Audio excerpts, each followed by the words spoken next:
Hi, everybody. Welcome. We are so excited to have you join us for our festive holiday D&D charity stream for Doctors Without Borders.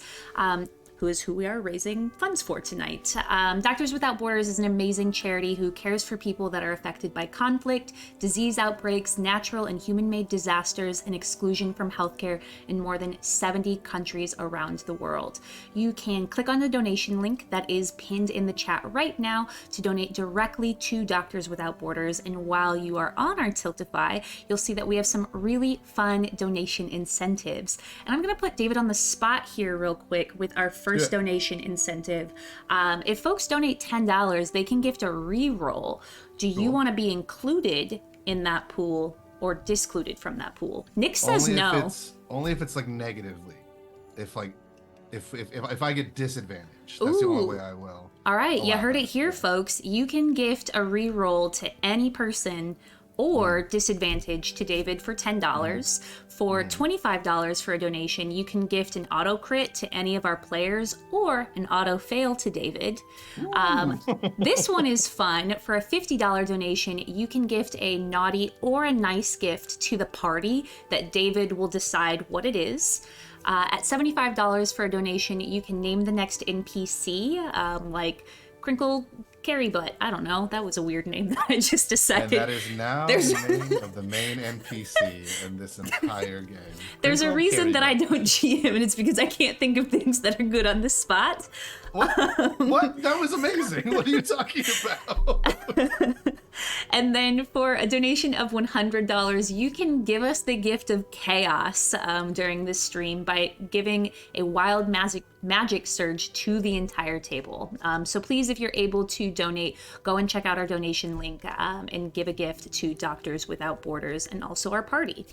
For every $10 that you donate to our charity tonight, you can win a $20 gift card to Talon and Claw, who makes some amazing dice accessories like this really beautiful dice vault. Yeah, Nix's face is the face I made when I first saw this. You can also be entered in to win a $25 gift card to Eldritch Foundry, where you can actually find the adventure that we are playing this evening. If you type in !Eldritch Foundry into the chat right now, you'll see that you can get 10% off by using code JustTheHuman at checkout. So go forth, be merry, get this adventure, maybe get some cute little miniatures for your campaign and have a fun time. The adventure that we are running today is called The Grateful Gathering, which was written by a friend of the channel, Pat Edwards. So please be sure to visit, check it out, and support our good friend Pat. And I don't know who donated yet because I don't even have the Tiltify opened yet, but holy heck, thank you so much for whoever just donated $100. That $100 is matched by our good friend Bogus Cheesecake, who is an Alaska-based TTRPG company making unique content and systems like Belarius, so please be sure to go and check them out. I have a couple things that I want to put in. So Eldritch Foundry, go and check them out. Bogus Cheesecake, go and check them out. I'm going to go and look at the Tiltify. My name's Jess. My pronouns are they, them, theirs. I'm so excited to have you all here tonight. Tonight I am playing Peppermint, whose pronouns are she, they. Peppermint is a druid water genasi elf who's just a little chaotic, just a little bit. And I'm going to popcorn this over to JPG.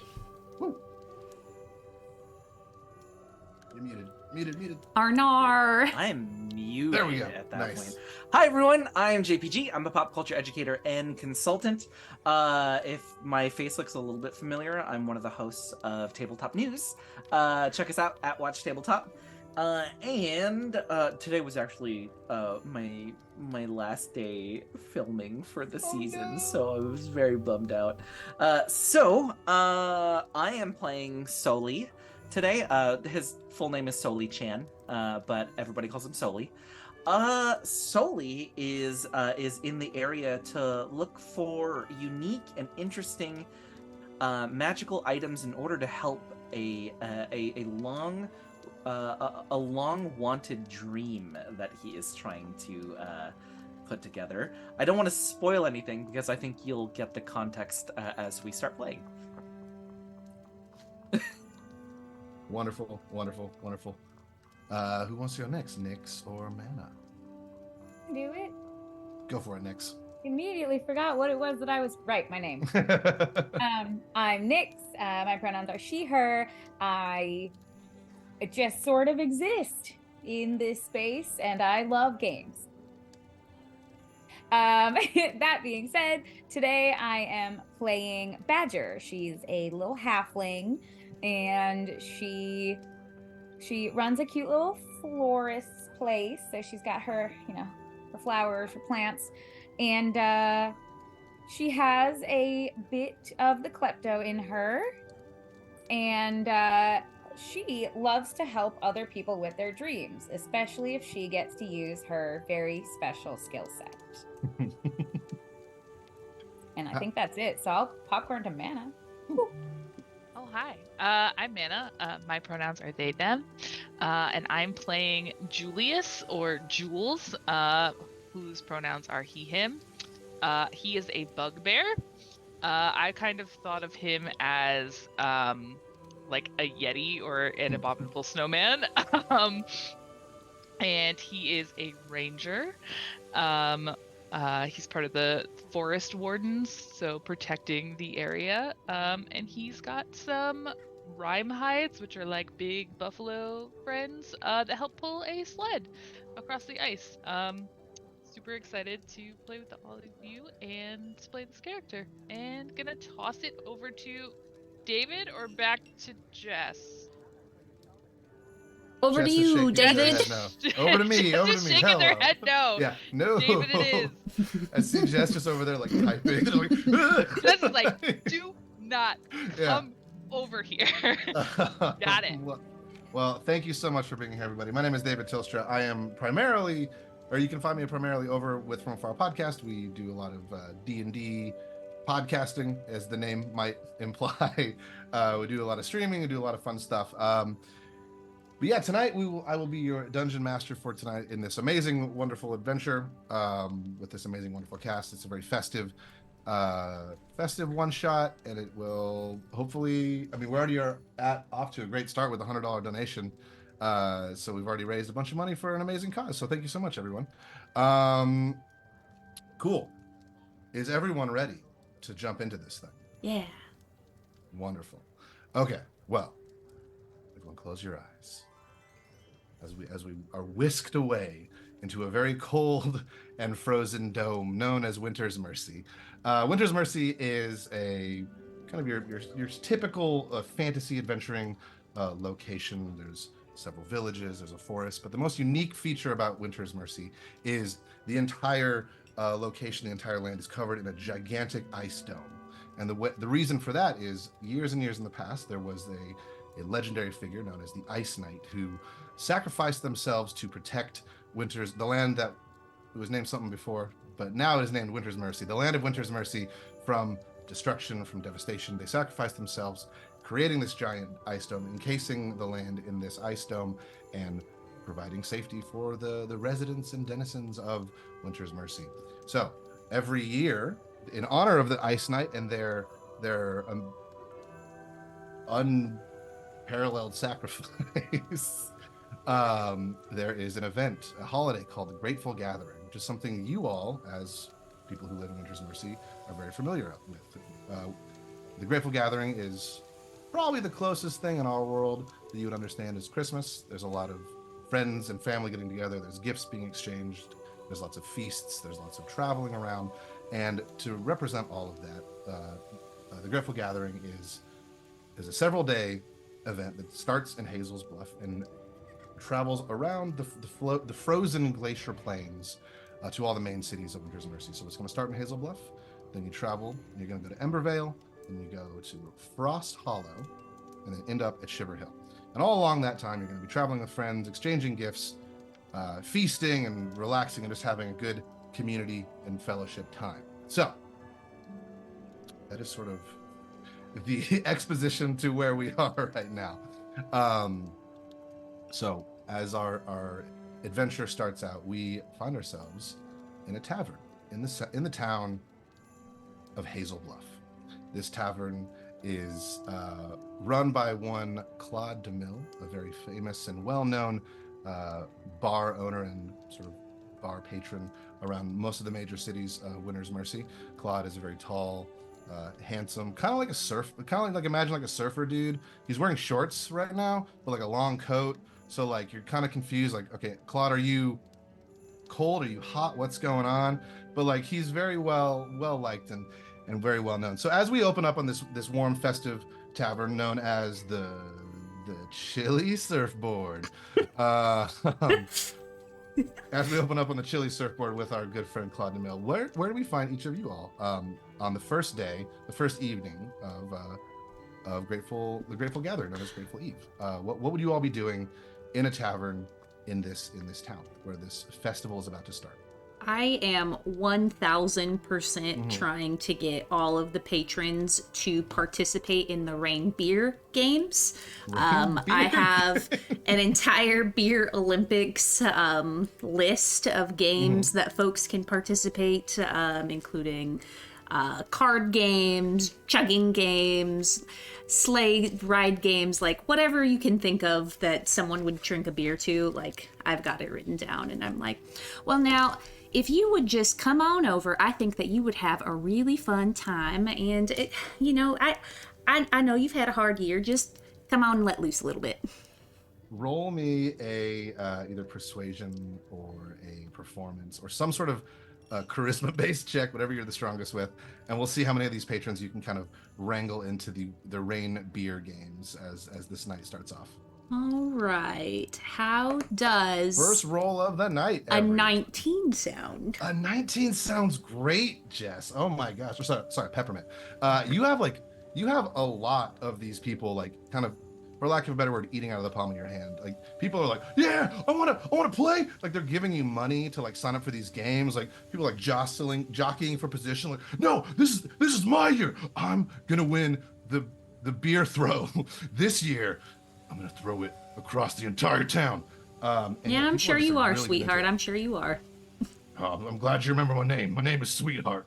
I'm one of the lumberjacks here in Hazel Bluff. Thank you, Peppermint. It's nice to see you. Thanks for hosting these games every year. Can I take that beer and just throw it real quick? Only if you throw it outside. I don't think that oh, of course. Old sexy Claude would be too happy with me if I let you throw it inside. Sweetheart leans in. I call him Sexy Claude too, so it's nice to know that we're on the same page here. He takes a beer can and he says thanks. He goes out like before everyone else, and you just hear it's just, you don't know where it went. He's just into it. What else are you all doing? Who else is up to shenanigans tonight here in the Chili Surfboard? Always up to shenanigans. Love it. I think that mostly Badger has like just like she's got like a little booth, but like, or like at least to set up a table with like a tablecloth and like like pretty little bouquets and just like set out and ready. But every now and then she'll like take a break, have a friend take over the station, and try and pickpocket the people playing Peppermint's games. Love it. All right, sleight of hand. Let's go. Let's get these rolls right out. Let's do it. I'm also super she's not looking for money. She's looking for shinies. Okay, cool. Absolutely. I love that. So for how the something happened. I got a 27. Whoa! Wait, is that a natural 20? I think it's. Oh my god! No, it's an 18. It's an 18. Oh. I rolled an 18. That's still very. We have a 19 and an 18 so far. Wonderful. Okay, so yeah, But 27 with my modifier. Delightful. Like a. Well, yeah, like a fart in the air conditioning. You disappear. You're gone. No one knows where Badger went. And all of a sudden, Badger's back at their booth with, let's say, you have a wand made of copper that you're not sure exactly what it does.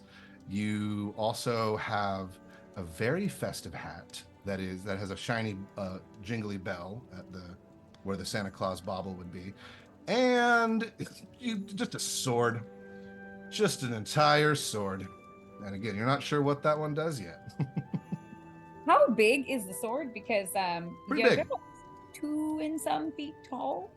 It's at least like probably like 3-4 feet long. It is larger than you are.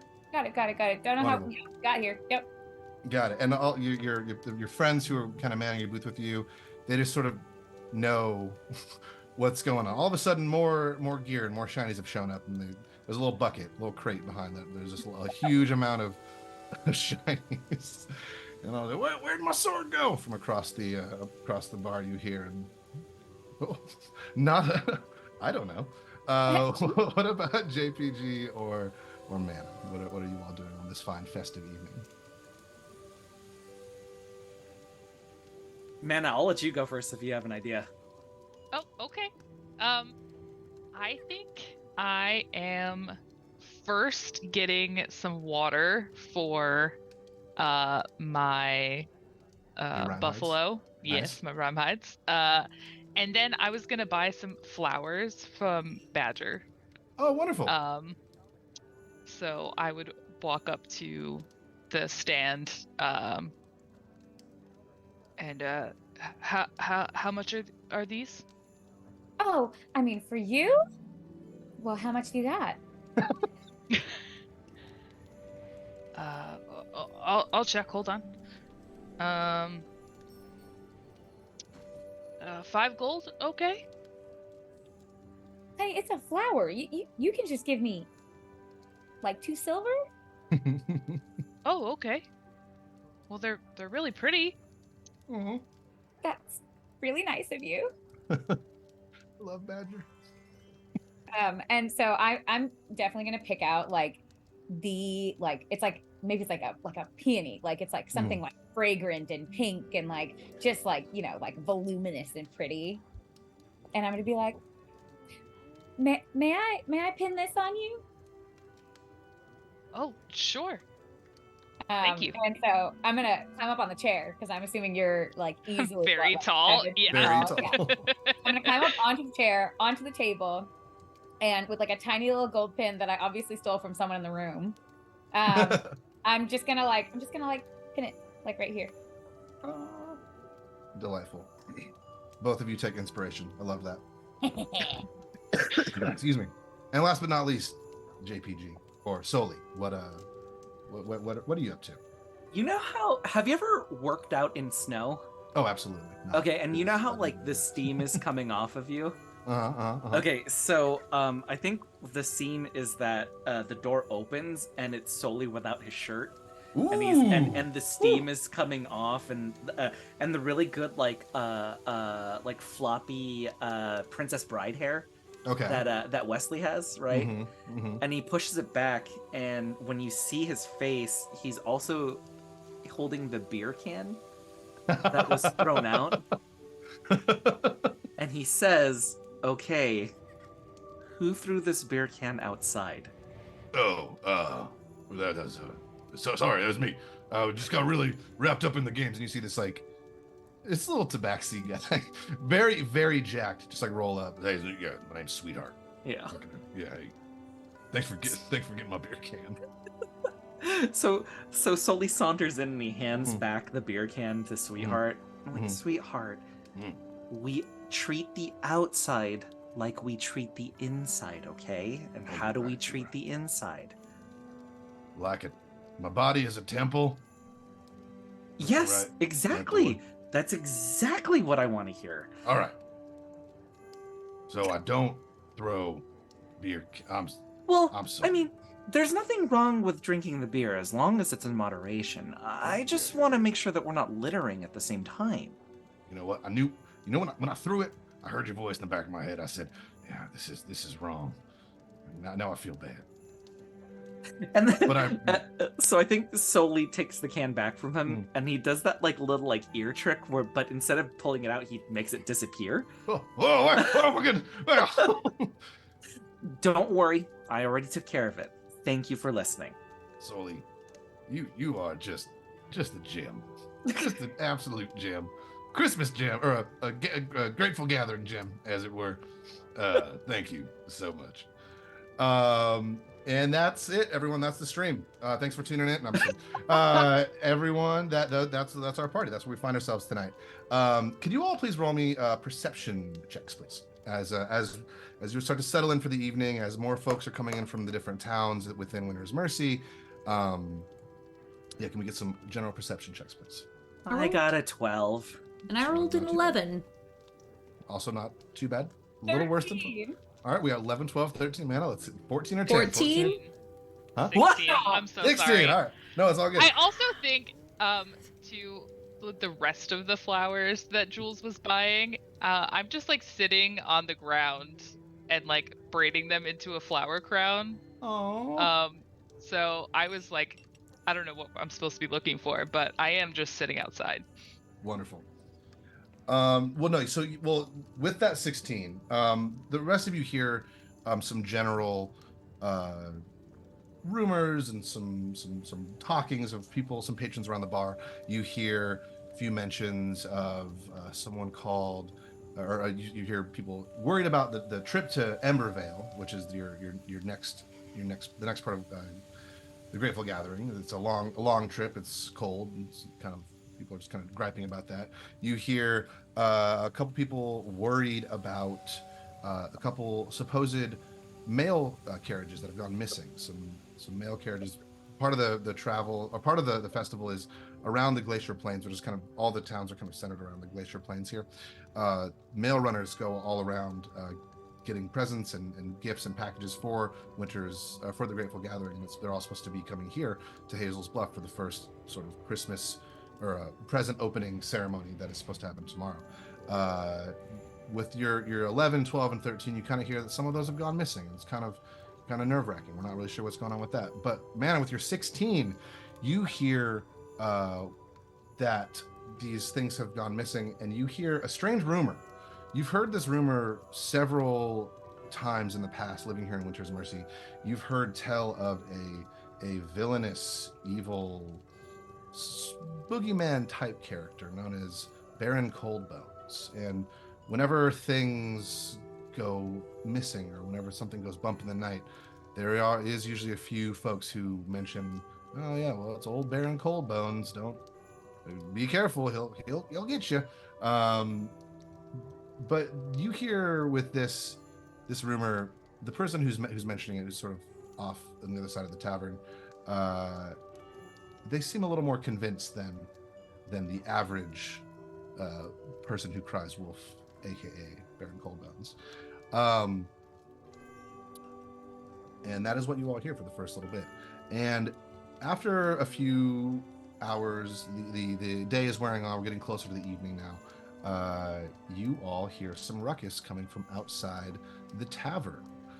And I take it, well, I'm not going to tell you what you do. Do you all go investigate? It sounds like there's a large crowd gathering. It sounds like someone new might have rolled into town. Do you all go investigate?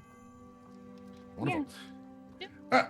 So as you all exit the tavern, exit the chilly surfboard, and just our dear sweet boy, Claude DeMille, you see a small gathering of people coming from, or gathering around one of the entrance points to Hazel Bluff. You see what looks like a sled, or not a sled. You see what looks like a person on a larger rime hide is rolled up, and it looks like there's several people gathering around. And you don't need to roll for this, but you see several notable people gathering around this person. You see the mayor of Hazel Bluff. You see Mayor Kaz Barleycorn, a kindly orcish gentleman. You see a tall, thin elven woman known as Josephine Bloom. She is the mayor of Shiver Hill. You see a warghast,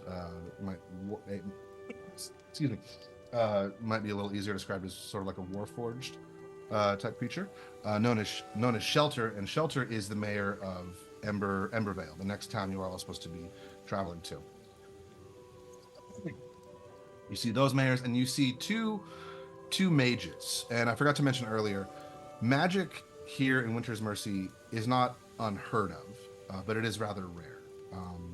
And that you know that there are the purveyors and the practicers of magic are all governed and sort of policed by this force known as the Council. And you see one of the members from the Council. You see Cedric Sunborn in an Elkin person. And for those of you who don't know, chat, Elkin are like humanoid reindeer folks. So they have big antlers, reindeer faces. They got the old human hands, but they got reindeer feetsies. Not quite like Chopper from One Piece. Almost. We're very close. And you see, so you see several of the mayors. You see Cedric, and you see finally, last but not least, a small goblin-like creature named. Oh, the name has fully just escaped me. I am so sorry. 1 second here. I wrote it down. So weird to have a character named Has Escaped Me. It's so weird. It's a strange name. It has escaped me. I thought it would roll off the tongue better. I mean, it pulled away. It just is gone. Thagmir Green Eye, a small another magic user, a mage, and he's a little goblin creature. And you thought you were just gonna remember that? That one was gonna come like real quick right. to you, David. All day at work, my coworkers were like, "What are you saying?" Because I've just been kind of like reiterating my notes under my breath. And they're like, "What are you talking about? Rhyme hides and cold bones?" I'm like, "No, don't worry about it." So you all see this gathering of people, and you all run over and investigate. And I take it and you see what looks like a small halfling, female halfling, and you see a big gash on her forehead. You see a small little puppy in her lap, and she, as she kind of crosses the threshold into town, you see she falls, and Mayor Barleycorn, the mayor of this current town you're in, runs up and catches her and protects her from getting even more hurt. And quick, everyone, give her space. Back up. This is one of the mail runners. We were supposed to have her hours ago. What's happening? You see, you start to like quick do some first aid and ministrations to this happen. Do you all intervene? I'm definitely like as close as I can get while still being just behind someone's leg. Got it. So like whoever's first in front of this scene, I'm like peeking right there. You're probably right there with Mayor Barleycorn, as he said, "Can someone please hand me some medicine?" You're just like right there, and you see him quickly. I stole it from a mage and handed it. Yeah. Oh, I have the aspirin. Where'd it go? Oh, it's over there. And after a few moments, if no one intervenes, Mayor Barleycorn. Oh, Jess. Oh. I feel like I would like run my hand through my hair and cast Goodberry and say, well, now I don't have medicine exactly, but if you eat one of these, you're bound to feel better. Oh, is this that magicison? It is that magicison. I've been trained in the wilderness, and you should trust me on this one. Don't just take one, take two, and then I'm gonna take the other 8 and I'm gonna put them in my pocket. Nice, perfect. You see for just a quick moment,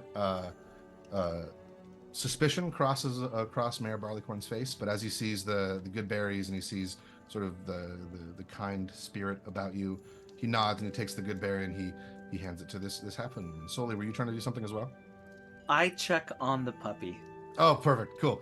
I also wanted to check on the puppy. Okay. I'm going to follow you. Cool. Me and Jules check on the puppy. Roll me a quick animal handling check, both of you, and we'll just take the better of the 2 rolls. Ooh. I'm also going to cast Speak with Animals. Oh, wonderful.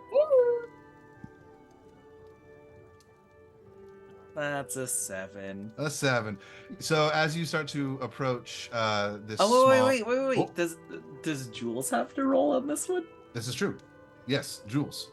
17. Yes, all right. So at first, you both are walking up and you see the sort of that moment of like, you know, when a dog's just been through like a sort of a shocking event, it sort of backs away, a tail between the legs a little bit. But you all kind of crouch down, you hold your hands out, you're very calm, very you have a good presence around this dog. You see it eventually start to come over to you.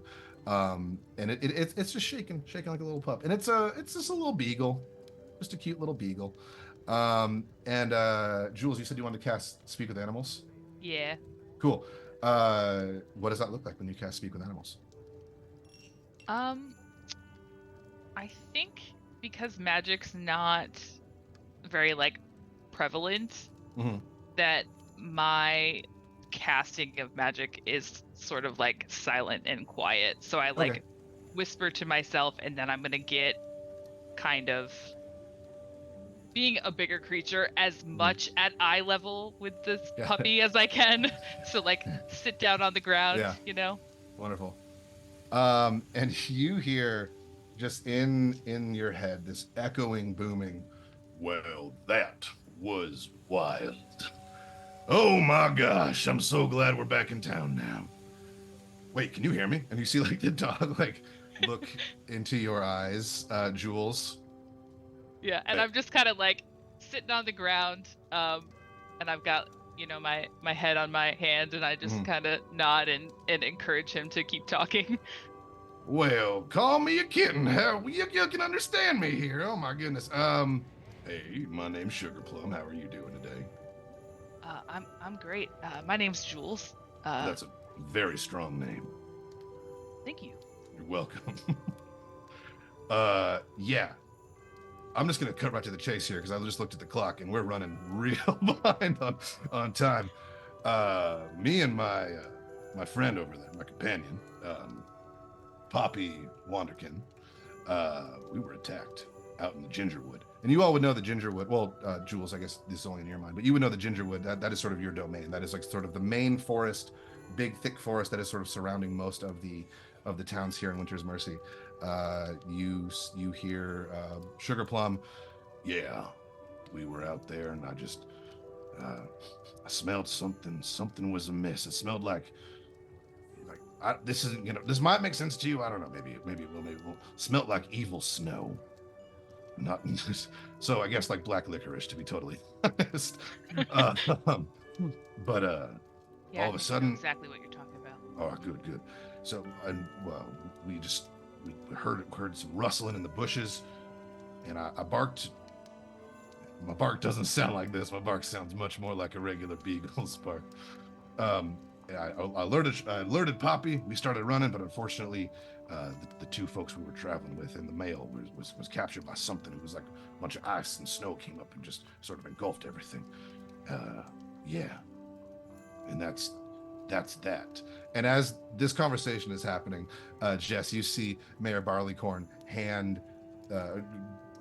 administer the goodberry to Poppy, and she wakes up with a jolt, and you see her. She quickly reaches to her head. She's like, "Ow, oh man, what happened? Where am I? What's going on?" She starts to get a little bit afraid, as if like she just woke up surrounded by a lot of people, because that's exactly what happened.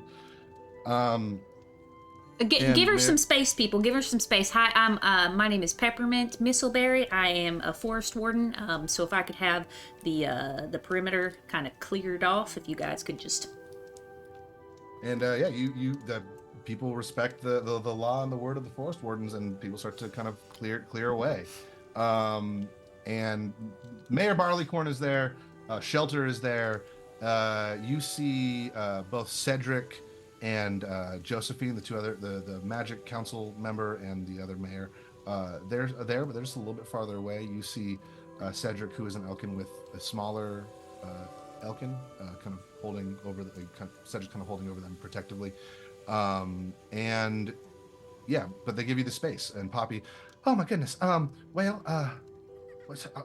in Hazel Bluff? Did I make it back in time? Yes. Mm-hmm. Oh, okay, great, cool. Thanks for nodding in affirmation of my questioning. I had to think where we started. We're moving real fast here. It's all good. Don't worry about it. You see her the packages, and she kind of jumps up and looks behind her. Says, "Oh no, I lost the packages. I got to get back out there. I got to go. I got to get the mail. I don't want to be the one to ruin." No. You're not gonna go back out there. You're gonna tell us where you think they might be, and me and my friends are gonna go get it. Forest Warden Authority says so. All right. With advantage, can you please roll me a persuasion check, or persuasion will work. Because you're not lying, you're not performing, you're just sort of telling the absolute truth. Okay. Laying down the law. Laying down the law. I did 9 and 7. I'm gonna use one of my rerolls. There we go. Yeah, that's right. We have For a lot a of donations. 16. Yeah. 16. Woo! There we go. You see Poppy start to protest. Excuse me. But then Mayor Barleycorn, with his big sort of orcish hand, puts a hand on Poppy and says, "Well, Poppy, you've done enough already. We can take this from here. You need to rest. You for sure did not ruin the Grateful Gathering. This is an unfortunate circumstance, and we can take it from here." And he turns to the four of you. Jules still engaged in conversation with Sugarplum, and says, I hate to be the one to ask you this, but the mail and the presents are rather important to the first phase of the Grateful Gathering.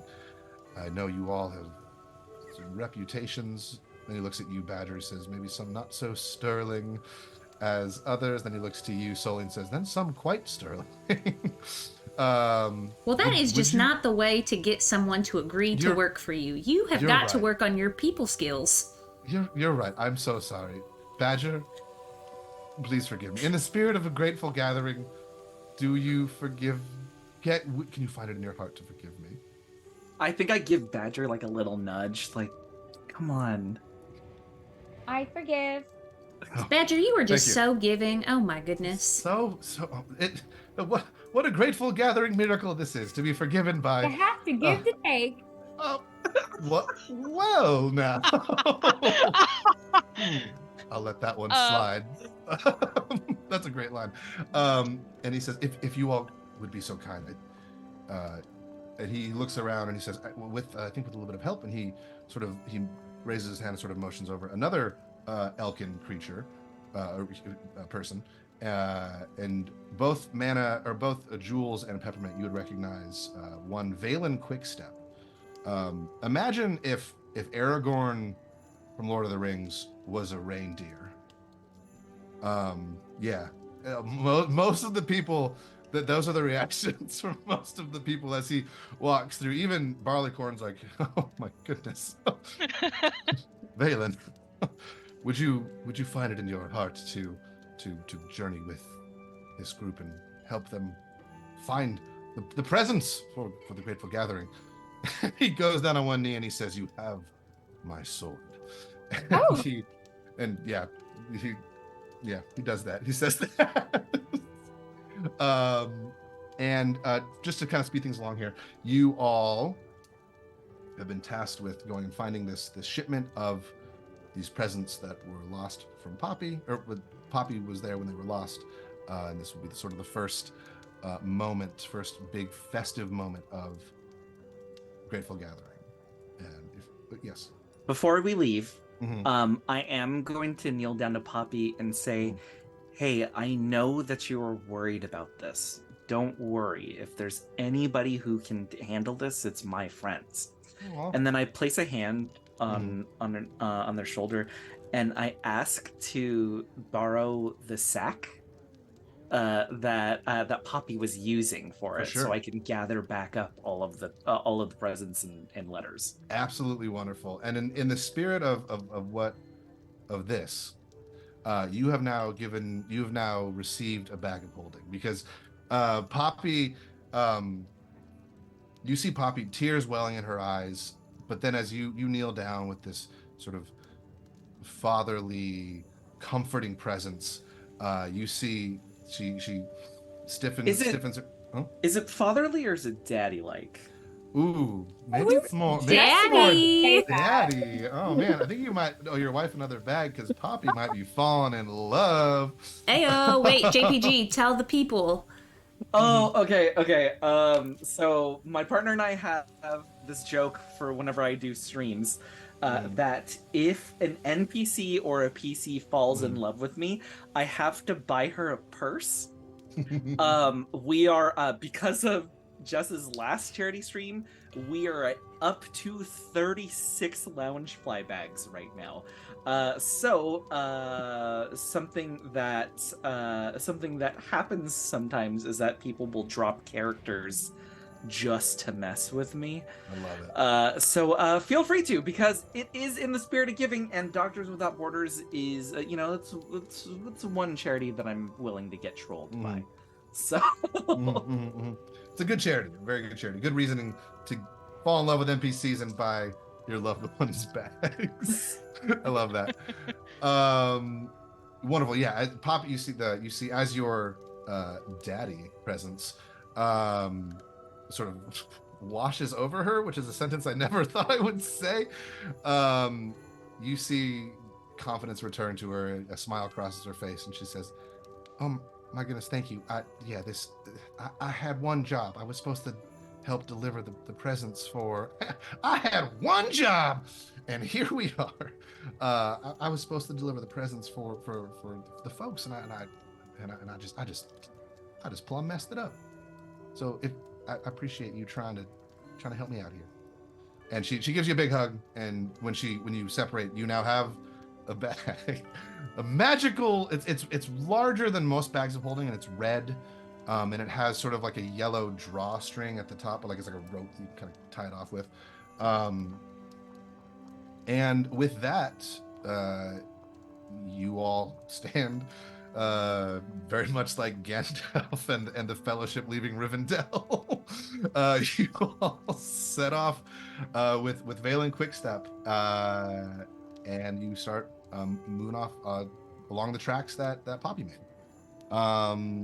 And can we?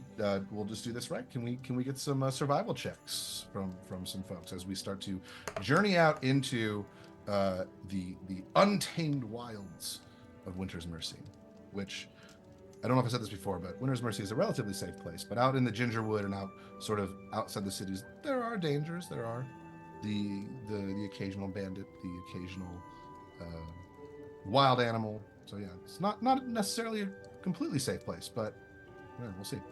I rolled So survival 12. checks, please. Wonderful. 21. A 21. Very cool.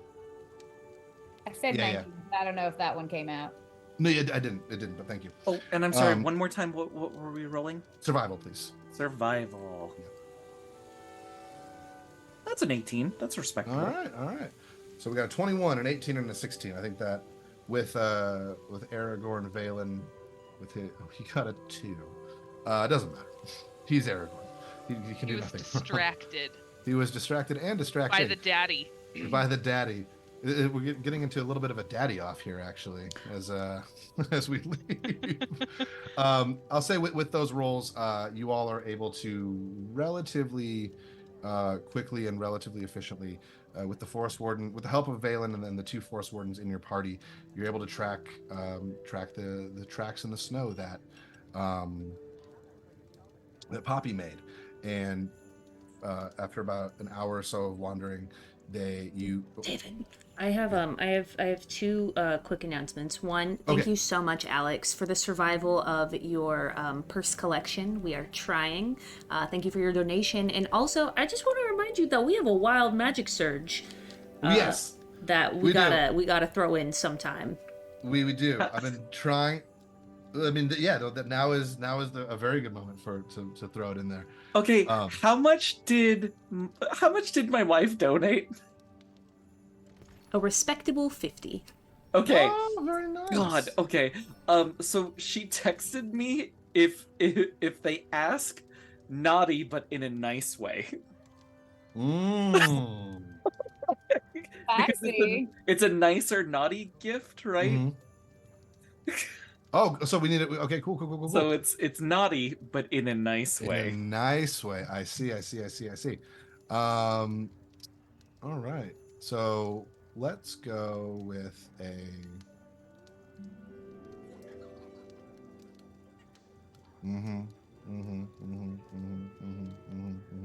Yeah. Cool. You will find something here in just a second for that naughty nice gift. As you all wander through the forest with those rolls, you make it into the Gingerwood, and you're following Poppy's tracks, and you very quickly come to a place where the snow is all churned up. It goes from one singular solitary track to like this big sort of hodgepodge of clearly a fight going on. As you all look around, you see a couple things right off the get-go here. Was that naughty nice gift? Was that for you, Sully? It's for the whole party. I think it's for the whole party. Party. It's for Okay. the whole party. I love it. And that's just and pardon me, but we're that's just like a fun wild magic item, or is that more surges? It could be a surge, it could be just like a boon or a bane, whatever you want. Another bag of holding, maybe Another bag of treat. A treat. All right, we got all sorts of fun stuff here. As you all come to this area where the snow is churned up, you see a couple things. You see a very large, beautiful, for lack of a better word, sleigh that is red. It's on these big sort of yellow curly runners. It looks a lot like Santa's sleigh. It's kind of tilted off to one side, and you see just a giant amount of presents and packages kind of strewn out over the ice and over the snow, and you see two people frozen in blocks of ice. Both of them, they're very comically just, I don't know, we've been frozen quickly, flash frozen. And that is not the most disturbing thing you see, because you are looking around and you see two very large creatures,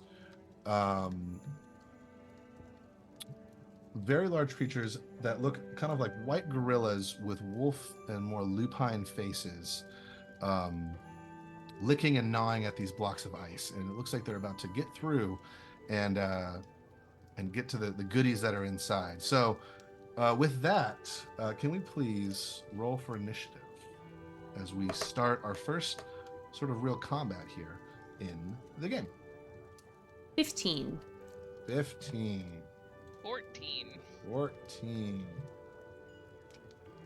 Well, So 7. nice. Love it. 14. Jules got a 15. What did you say you got there, Badger? 12? 12. 12. And Soli got a 7. Mm-hmm. Wonderful.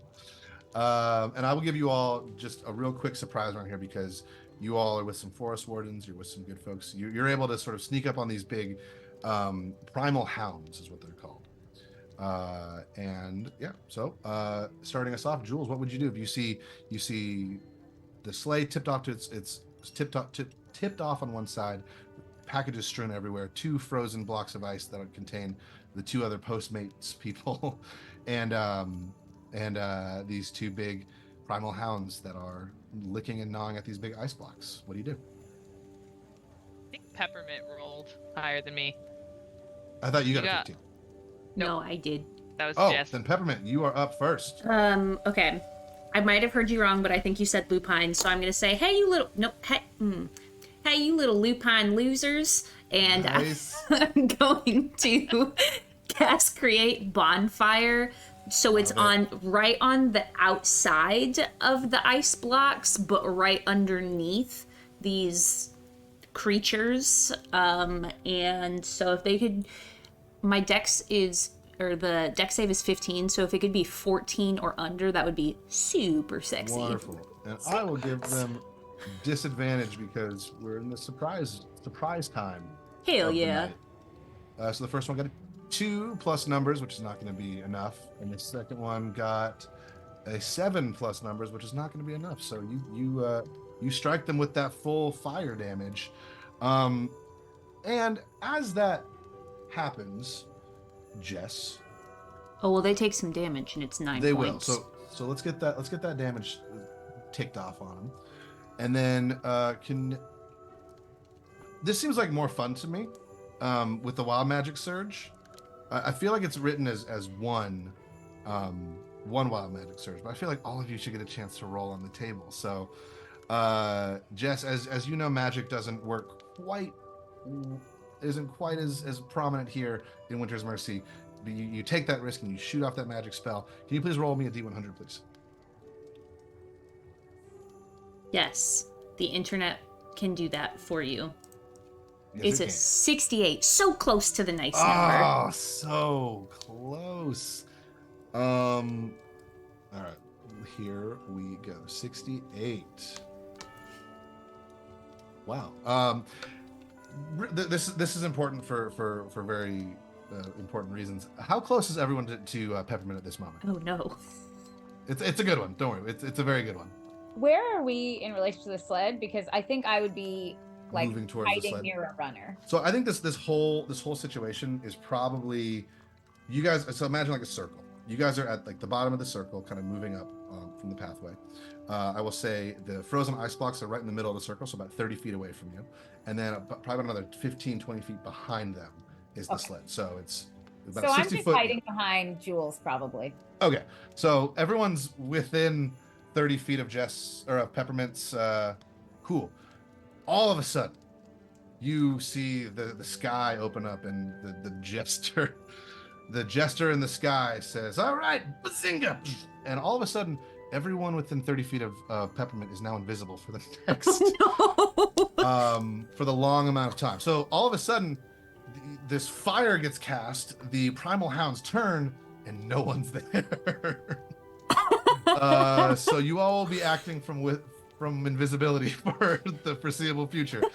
Okay, quick question. Yes. Now that we are all invisible, can we see each other? Because it's a charity event, and it sounds like more fun to me. Yeah, you guys all have specialized now. You Okay. can see your invisible friends. Through the power of friendship, you can see each other. And sweet. Jess, you said there was 9 damage for each of these creatures, right? Yes, and when Wonderful. they try to leave the area that is on fire, they have to try making the save again. Got it. I will try to remember that, but if I forget, please feel free to remind me. All right, Jules, you are now up. You are invisible. There's the smell of cooked primal hound is starting to waft through this forest clearing. What are you doing, friend? I would like to send. I would have brought one of my For sure. rhyme hides. Your with rhyme me. hinds, yeah. They're invisible too. Fantastic. So I would like to send the one that is my companion, my 6-year-old, named all 3 of them.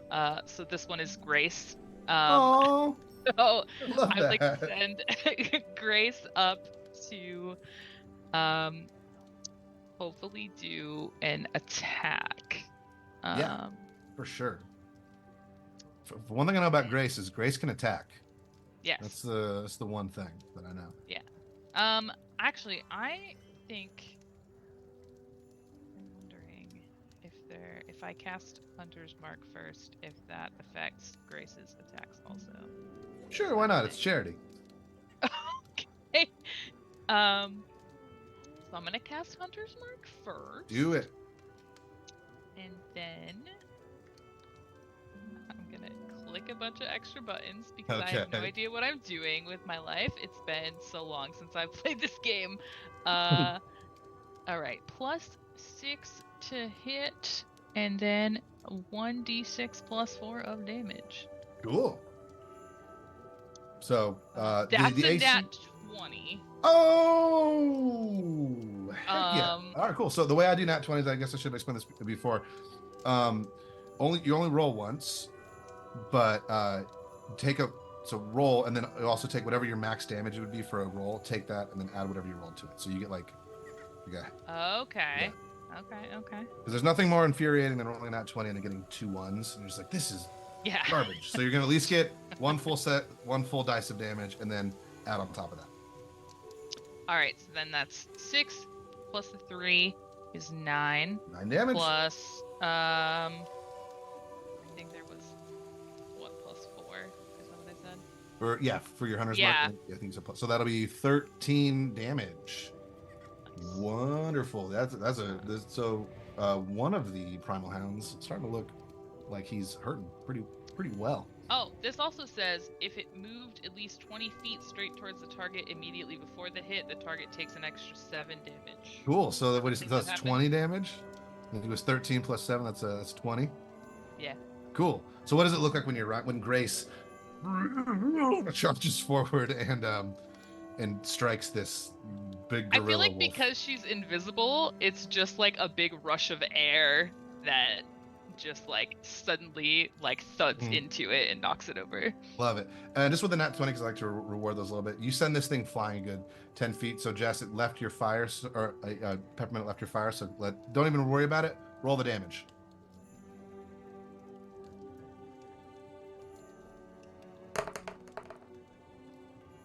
Eight. 8. So 28 damage total for this turn. As Grace comes charging, hits this primal hound, it goes flying, and it is knocked prone about 10 feet. So now, just to reset the stage, you guys are down at the bottom, about 30 feet in front of, or about 20 feet in front of you are the 2 primal hounds with the ice blocks, and about 20 feet behind them is where the sleigh with all the presents are. Jules, is that it for your turn? I also I have 2 attacks. Cool. So I used one to cast do it Hunter again. Mark. Uh-huh. And then I'm gonna just use my longbow. Yeah, seems like a good thing to use. Yeah. Does a 16 hit? Yeah, sorry, I forgot to tell you. These fools, their AC is 12. Okay, that's Yeah. 11 damage. Cool. Oh my gosh. So that's like 34 damage total, I think. Or 35 damage total. Pretty sure that's what it was. That's nuts. All right, and that's Good my job. turn. That one is looking extremely not good. As it falls, it just like, oh, what just happened? And it like kind of looks over its shoulder at you guys and it says, what? There's no one here. It can't talk, but because you can cast speak with animals, Jules, you know that's what it would be saying if you had cast that spell. And just for the fun of it, because we're here, can you please roll me a D100 and we'll just see what happens? I can. Thank you. Oh my gosh, that's so kind. Hopefully, hopefully it's kind. It's gonna be wonderful. 19. 19, my favorite number. Okay. Cool. As you see Jules commanding these rhyme hides, pulling. Well, actually, you wouldn't see this because everyone's invisible. As you see the footprints of a rhyme hide run forward in the snow, and you see the footprint stance of Jules that you all know to be his longbow stance. All of a sudden, slick grease covers the ground in a 10-foot square centered on you. So for the next little bit, the area around Jules is considered difficult terrain because you just cast grease on yourself, sort of just a Yeti special, maybe we call it in this situation. And cool. That's it for that turn. One of the primal hounds not looking great. The other one is still kind of just like tippy tapping in this fire, like trying to figure out what it's doing. As it is now Badger's turn. Badger, what are you doing? Well, I'm invisible, and I'm You are super invisible. So I'm going to take a short bow Cool. and shoot at the one we haven't hit yet. Cool. Yeah, hit him. And I forgot to include this on Jules' turn, but I think you guys have advantage if you're attacking from invisibility. Well, that's a 23 to hit. So that's gonna do it. That's gonna be the one. Cool. Give me that damage. heck yeah. So with sneak attack damage. Yeah, I was gonna say let's hear that sneak attack. That would be a 24 damage. Wow.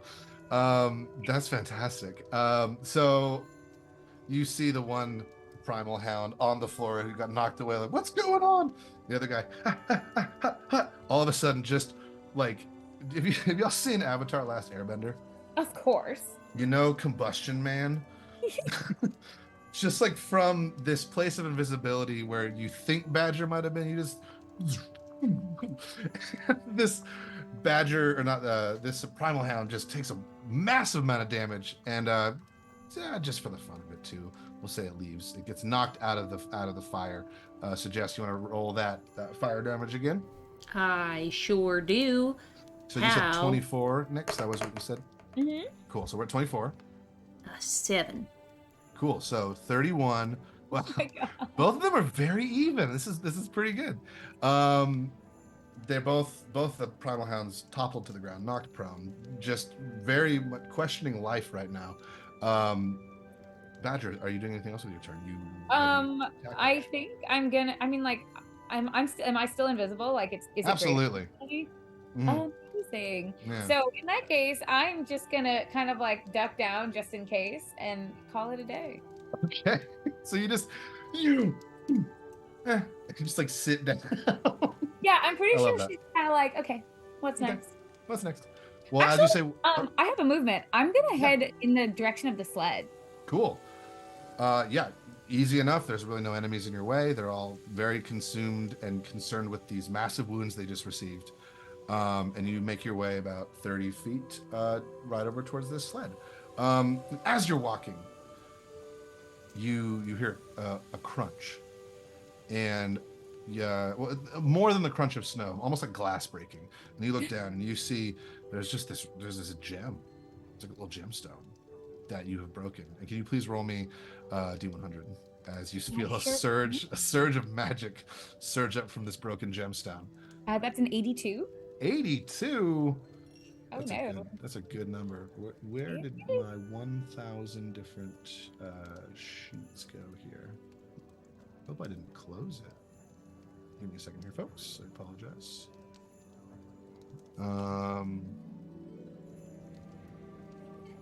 Wow, magic surge table. You said 82?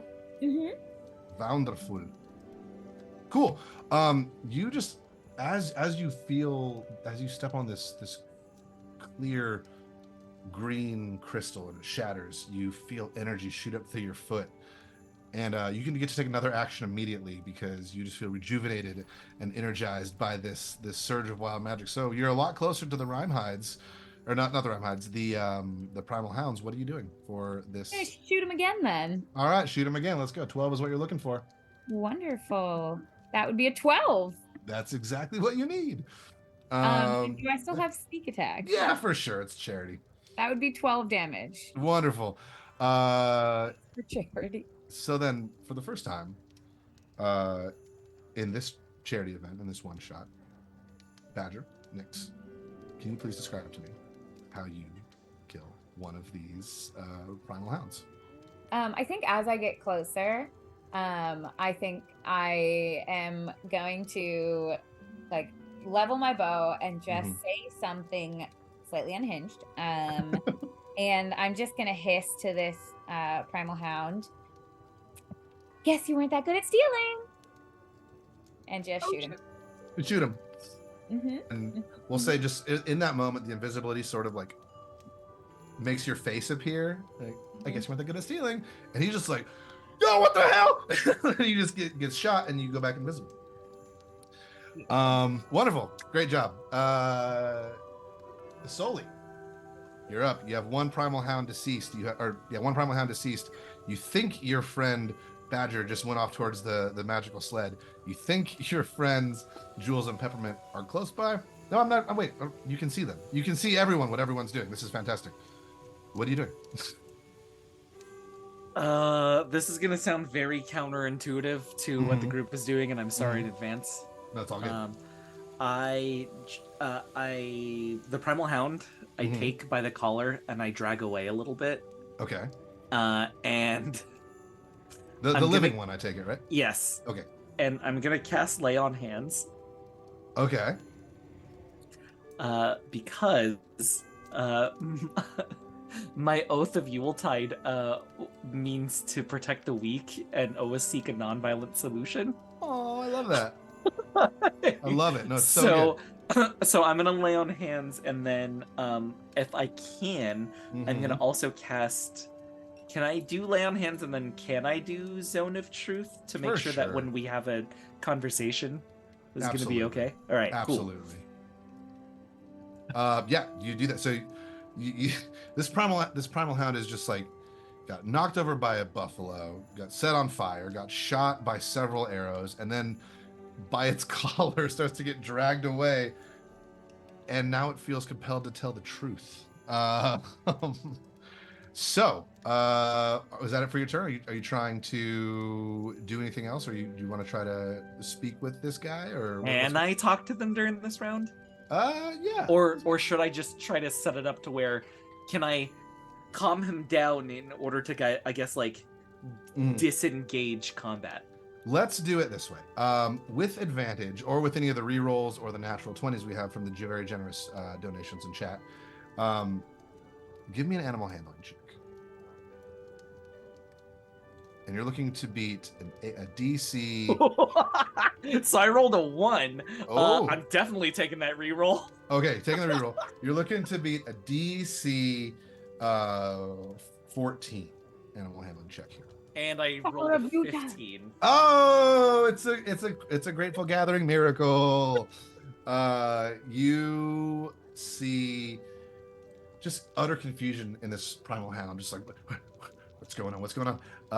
But your very calming, soothing, dare I say, daddy presence infects this fairly horrific monstrosity.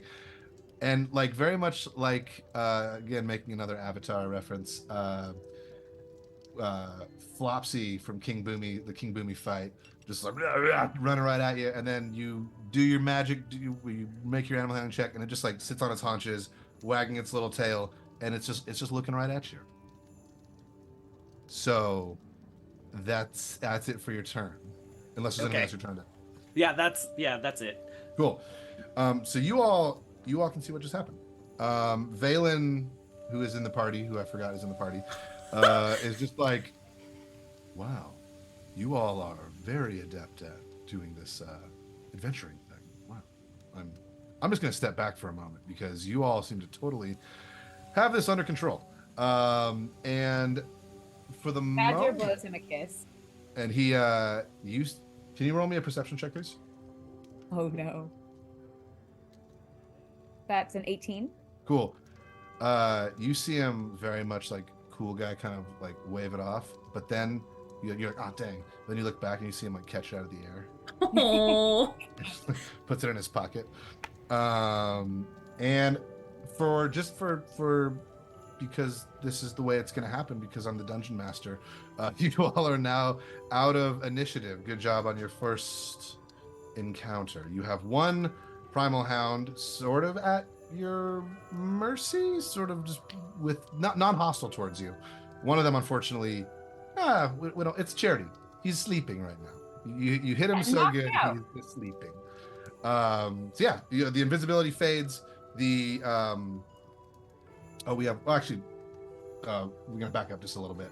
As the kiss is blown from Valen, or from Badger to Valen, Soli, you just see the pure joy and love that kiss brings to Valen. And can you please roll me a D100? Sure. Cool. Because love is magic, everyone. I rolled a 61. Man, also so close. So for the next minute, you must shout when you speak. As the love has just wells up inside of you, and you just feel this undeniable urge to just let everyone know how much you, Soli Chan, love this world and everyone in it. You're ready to shout it from the mountaintops, and to your comfortability, do with that what you will. And yeah, so you all are out of combat. You have the one sleeping primal hound and the one awake primal hound who's just been recently healed, and this sleigh full of presents. What are you all doing? I'm marching up to the recently healed hound, and I'm gonna grab it by its collar, and I'm gonna say, you are so gosh darn lucky that my friend Soli is here, because I would have taken you out and I would have enjoyed it. Ooh, Badger, I'm so sorry he took this from you. What are you doing here? Yeah. Yeah. The Badger's like rooting through the presents, like, yeah, tell him. What do we got here? Excuse me. Where are we at on time? We are an hour and 15 in.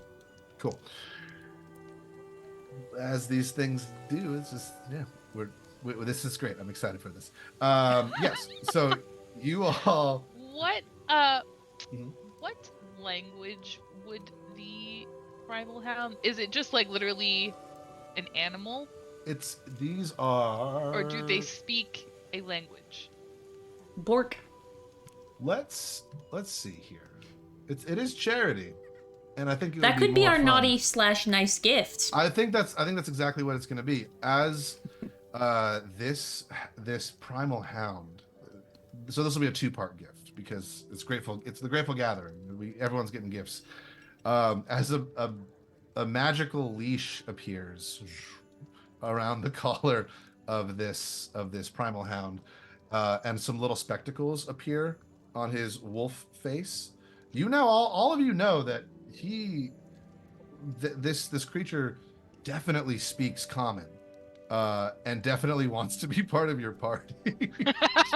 As like maybe your best friend. And we'll see what happens. As the thank you for the donation from JPG's partner. You all now have a giant horrific monster as a companion, and I do think it looks a lot like Flopsy from Avatar: Last Airbender, for those of you who've seen it. So yeah, Jules, it speaks common fluently.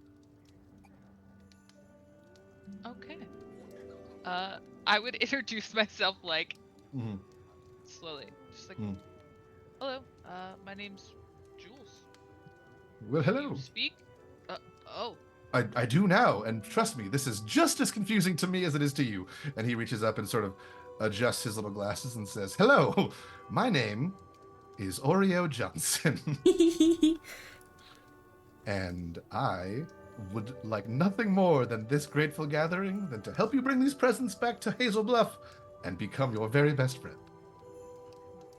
That's wonderful. Do you know what happened here? I And do. like tap the ice with my little claw. I do. And in the spirit of grateful gathering, I will tell you exactly what happened here. They were flash frozen by just a mean boy. And were you that mean boy? You see Oreo Johnson kind of raise up and adjust his glasses again. Says, "No, I was not that mean boy. I was trying to eat them, so I was about to be a mean boy. But no, I sort of happened across this bountiful feast. Well, about to be frozen dinner, as it were." You better get to chipping and chiseling. Okay, and he goes over and he starts starting to scrape it up. Well, first you want to help me tip this sled the right way? I do. I could use some help. I and do. Then we'll I do.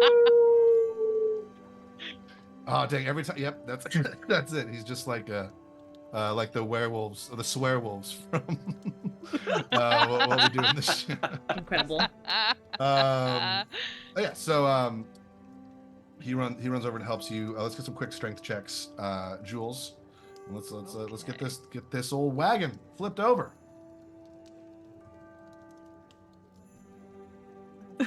I'm big, but I'm not strong. 12. You can take advantage because we have a lot of rerolls, and you're being helped by a massive gorilla-sized wolf thing. 13. Yeah, that'll do it.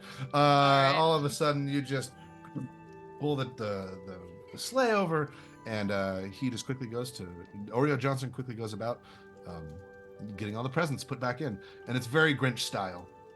Just a big old bag with presents in it. Is anyone trying to do anything else? Or yes, Sully. Sully at the top of his lungs when he can't. Yes. He can't control it. Mhm. Like, you said you weren't the naughty boy, right? Yes. No, I'm not the naughty boy. No. Okay. I'm assuming that you have a great sense of smell. I do. Okay. I do. Which way is the naughty one? And then and then Sully does the Mission Impossible like arm reload. Yes. All right. Oh man, you are a daddy for sure. Roll me a performance check with advantage real quick. Right. To be a daddy? A daddy check, please. Because Sully is yelling, can I do a medicine check on him? Sure. Like he went like a little bit deaf in the last like minute. Absolutely. And I'm just like, are you okay? Excuse me. Okay, I got a 22. Fantastic. Wait, but the second one is. Oh wait, no, 22. 22. You see, and I apologize. I'm taking a little bit of agency here. You see everyone in your party, even Oreo Johnson and Valen Quickstep, sort of like as you ooh, ooh, sort of actions are going out around your whole group. Even from the ice, you see like the little eyes of the people frozen in the ice like look at you and are like, oh, okay, we know what we're dealing with here. Okay, get us unfrozen, please. I won't be frozen for long. No, it's heating up in here. Something else is rock hard, but Oh, oh no. And you just because the question you asked was, do you know which direction the naughty boy went? You see Oreo Johnson's eyes, like nose kind of scrunches up, kind of sniffing around. You see him looking around. That's very strange. I can smell the naughty boy close by, but I don't see where they are. And he goes and just starts putting more and more packages in the back of the sleigh. This is very strange. I rolled a 15 on my medicine check Yeah. to ask Sully if he's okay. Yeah, I think Sully thinks they're totally fine. Thinks he's totally fine. Just yelling at the top of my lungs. What's wrong with it? No, nothing's wrong. This is totally fine. Yeah. So that is what Oreo Johnson says. Thinks you can smell that the naughty boy is close by, but not sure where. And just to move this along, because we're getting close to our break here, you all do a good job. You heal and you unthaw the two other postmates. They're very unresponsive, like very very much shocked from the events that have happened. You try your best, but you're not able to get too many words out of them. You hear words like winter is coming and the freeze and oh gosh, the mail, the packages, I left the stove on, just like random things like that. And you bundle them up, you put them in the sleigh, you get all the packages in the sleigh, and Oreo Johnson's like, I'll take the sleigh, and he starts to just like sort of hitches himself to it and starts to run back towards Hazel Bluff, which you all do as well. As you get back to Hazel Bluff, you see a fairly large crowd has gathered. You see the mayors from before. You see Mayor Barleycorn. You see Josephine Bloom. You see Cedric Sunborn. You see Thagmir Greeneye, the other mage. Off in the distance, you see oh they're coming. And you see a big cheer go up as you all roll back into town, or you hear a big cheer go up as you all roll back into town carrying the presents, and you hear choruses of "They've saved the grateful gathering, the heroes of Hazel Bluff!" And Sully, can you please make me a dexterity saving throw, please? Oh no! Yeah. Saving throw. Oh, 17. Cool. So now I will give you the choice. We go into bullet time. As you see two armed assassins. No, I'm just kidding. As you see a snowball, just a little snowball, like kind of lightly lobbed towards your direction, and you kind of in bullet time, you look over and you see a very small Elkin boy, the one who Cedric was kind of protecting earlier in the day. You see it has left this little boy's hand. You see just the biggest mischievous grin, but also like excited and happy that things are moving back towards the way they're supposed to be grin on his face. Do you want to get hit by the snowball, or do you want to be a cool hero and just catch it? No, I think it makes him happy if I get hit by it. So I move out of the way, but I actually surreptitiously move back into the way. I love that. I love that. And you right across your chest, this not paintball, the snowball hits and explodes, and you just hear this howl of laughter. And you see this little Elkin boy with his friends. You see them like, oh, you got him, oh, you did. And you just see like this joy go up with these kids, and you see just this smile of admiration coming to you from this little boy. And you all are hailed as heroes as you enter back into Hazel Bluff. Yeah, Badger very much just yes. And you're approached by Claude DeMille, and he looks quite different than he did before, because he is now wearing this very large, very ornate, very intense-looking suit of armor. It kind of the pauldrons sort of spike up, and you see it's weird because it's a little bit dull. It's a very ornate set of armor, but it looks like it's sort of bringing some of the light into it. Like it looks like something this ornate and beautiful would be sort of lighting up a room and sort of being like the centerpiece of someone's collection, but it is almost like drawing some of the light into it. And he says, yeah, y'all did it! Great, you saved not Hazel Bluff, that's where we live. Sorry, you saved Grateful Gathering. Yeah, I'm dressed up like the Ice Knight right now, because I got awarded the position. I get to give out the presents to the kids. Isn't that great? Yeah, That's great. that's gonna be so much fun. What's like your logistics plan for this right now? What do you mean? Well, I mean, we're gonna have so many villages to hit. Like, what's your route, right? Like, what are your like? No, I mean, like, have you tested wind resistance No. yet, or have you? I'm just kind of going with the vibe, man. Do you know how to What? get into the Yeah. houses? I don't. And Do you- how wait, are do you you- how are you going from town to town? Like, On this sled, and he like points to the sled that you guys brought back. what's pulling it? Yeah. What's Yeah. pulling it? I don't know. I thought like maybe like. I mean, I actually hadn't thought of anything. That y'all are. I was trying to be cool in front of the heroes of Hazel Bluff.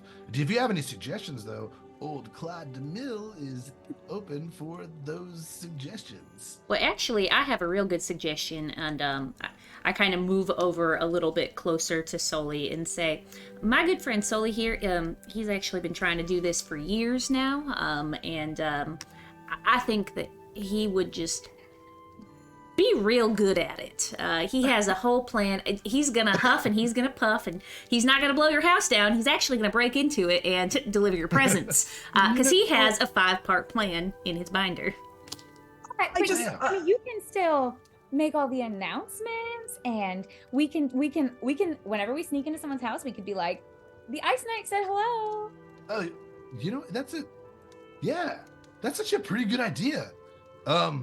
Yeah, but since you kind of don't know the plan, maybe like at times you could Uh-huh. stand a little bit quietly with us as Oh, well too, and then we yeah. could call you the Silent Knight. Oh. Thank you so much for coming, everyone. It has been a It's blast. done. I We gotta did it. go. We completed the quest. It literally. We I'm brought reading it joy right now. to the world. We did it. Joy to the whole world. That was amazing. Inspiration. You actually, you see like him sit back and he starts to think, and he's like, you know what? I really have not been taking this job seriously. You're right, and it's for the kids, and it's for like the people to bring joy. And you see him slowly start to, he like takes off the helmet, and you see him like take off the gauntlets. And as he's talking, he like finishes talking like halfway through, taking off the armor. So now it's just awkward. He's like just like still taking off the armor. He's like, I thought this speech was gonna go on a little bit longer. Oh no. That's okay. Awkward. Okay. Now, remember, he said Silent Night. You're right. And then he's just mouthing. He's like still like mouthing things, but he's not. Oh god. Yeah, and it's. I And, know that this was your dream, and we want to make sure that you're a part of this as well. Yeah. But you Oh, know, sorry. I just have like a few ideas, and then I just start rolling out parchments of like Oh my it's just goodness. the equivalent of like medieval Yeah, yeah, spreadsheets. yeah, yeah. No, I love it. You, it was my dream, but like, one of my other dreams is to make you happy, and if it makes you happy to do this, that's where it's at. And he like goes up for a fist bump. Aw. I feel like he's very tall. Oh, he's so tall. So it's gonna be like Yeah, a higher reaches down. Go be the best ice knight this town has ever seen. And you see him start to like tear up a little bit. He says, these aren't tears of sadness. I'm just so happy to see one of my friends fulfilling their dream. Oh God. I'll be the chili surfboard. He like runs away in his flip flops and shorts. And for now, you now have the Ice Knight's armor. And during the break, I can tell you what that does. But if you want to put it on, you absolutely can be the Santa Claus figure of this town as you give out presents and stuff like that. So, just to move this along again, the rest of that afternoon is sort of spent putting together some last minute preparations for this for the gift giving ceremony for this the first kind of main event of Grateful Gathering. People are starting to make the hot chocolate. There's all sorts of Christmas warm pastries being baked. Everyone's gathering. There's a couple people that have kind of made temporary camps outside the main walls and cities of Hazel Bluff. But everyone, the mood is happy and festive and jolly, and you guys are hailed as heroes as you brought the presents back to this town. And you specifically, Soli, as you dress up like the Ice Knight, kids from just all over. You see little Elkin kids, you see little Halfling kids, you see Goblin kids. Every type of person you can imagine comes up to you, and they're just like, "Oh, I want this for Grateful Gathering. I want to give this to my mom. My mom worked so hard. I want just like so many everyone's like running up and just like being so cool and so happy with you." And the last sort of thing before we get into the next moment here is that one kid who threw the snowball at you earlier runs up, and you see him trying to put on this like tough kid persona. It's like, "Hey, Ice Knight. Sorry, I can't do this. I just wanted to say it's really awesome. This has been the best Grateful Gathering so far, and I just want to be like all of you all when I grow up. I want to be an adventurer, and I want to save people and put smiles on their faces. That's it. What about shiny things? Do you want shiny things? I do." Now, Badger. Well, okay. Mhm. So I turn to Badger, Mhm. and I kind of I smile at Badger, and I put my hand out because I know that she took something very shiny at the very beginning of this, which was a whole ass sword. An entire sword. I'm imagining like reaching behind me and pulling it out, and it just like keeps going and going and going Yeah. and fucking going. Swing, swing, swing, swing, swing, swing, swing. Yeah. So I take the sword and I give it to the Elkin kid, Oh Wonderful. my God. Oh my and I gosh. say that this is something that an adventurer may need. And This is not safe. And just this is what happens. His eyes go wide and his nose turns red.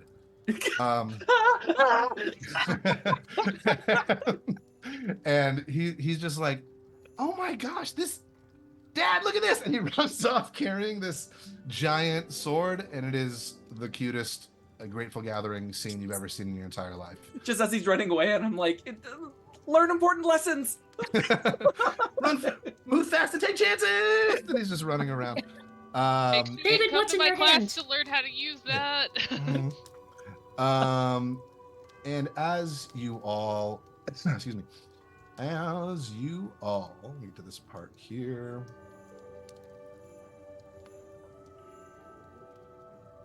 As you all are getting together, kind of the moment the moment is coming together where the presents are about to be given out. You see Mayor Barleycorn with these giant vats and barrels of ale.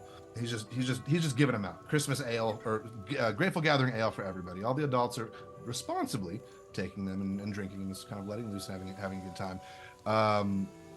You see all the other mayors doing their best and having conversations and getting everyone kind of wrangled up and gathered up around this giant pile of presents on this big dais kind of in the middle of town. And you see Mayor Barleycorn, after he's done giving out some of that ale, he comes over and he stands on this dais, and he is holding a very large ceremonial cane. It's kind of red and white, but it's very large and it's very, very cool looking. He holds up his hands for he holds up his hand for silence, and he says, "My friends, my family." Or wait, I forgot what his voice was. Sounds like that now. This.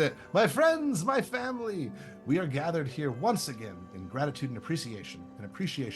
Many generations ago, our little corner of the world was saved from calamity when the great ice knight, he gestures over to you, Soli, and the whole crowd, Soli, the ice knight. Everyone's going crazy. The crowd lets out a cheer.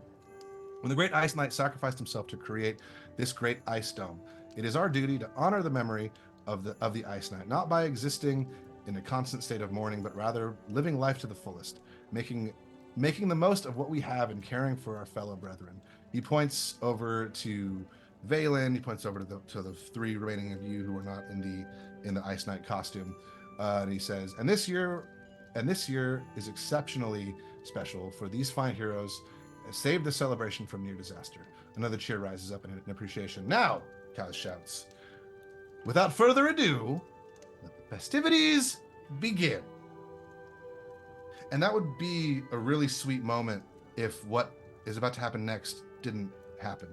As the giant pile of presents erupts in this explosion, you see about 1 foot tall little snowmen with briquette smiles, little red and white scarves, and just wildly swinging hatchets start to erupt and flow out of this pile of presents in the middle, and then you hear clomp, clomp, clomp, and you look up and you see, wearing a large trench coat, a big kind of wide-brimmed hat, giant snowman head, and sharper, evil-looking briquettes making a smile. You see standing tall, holding in one hand a ceremonial cane, very much like Kaz's, and his other hand a cannon with sort of an icy aura around it.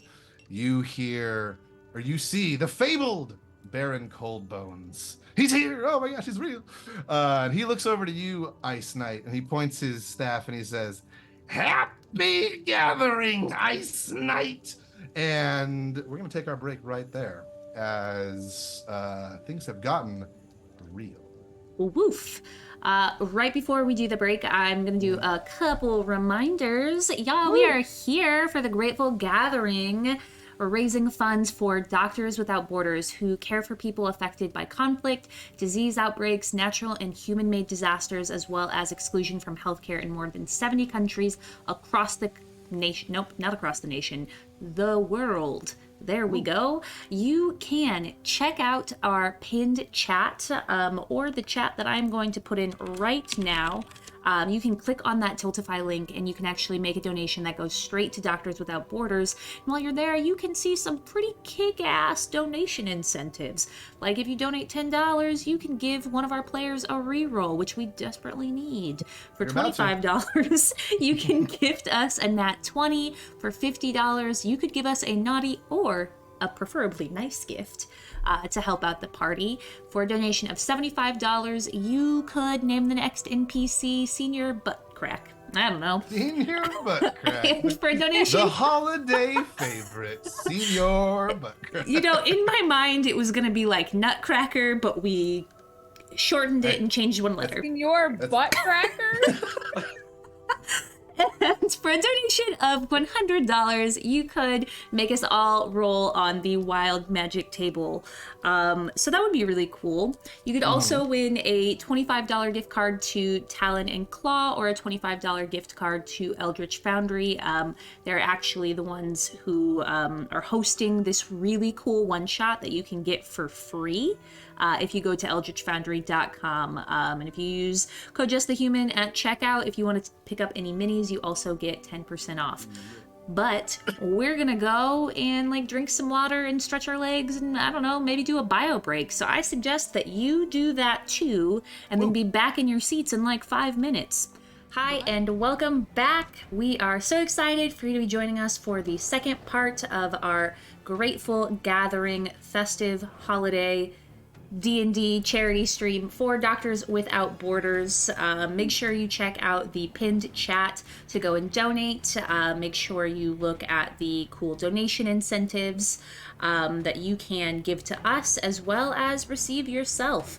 Like I mentioned, we are playing the Grateful Gathering, and that can be found on the Eldritch Foundry website for free 99. And if we know anything, Badger likes free 99, and so do you. So go get your hands on it. Our good friend of the channel, Pat Edwards, wrote this really cool adventure. And I just want to give a shout out to all of our donors, especially our matching gift donor, Bogus Cheesecake, who is an Alaskan-based TTRPG company that writes really cool TTRPG supplements.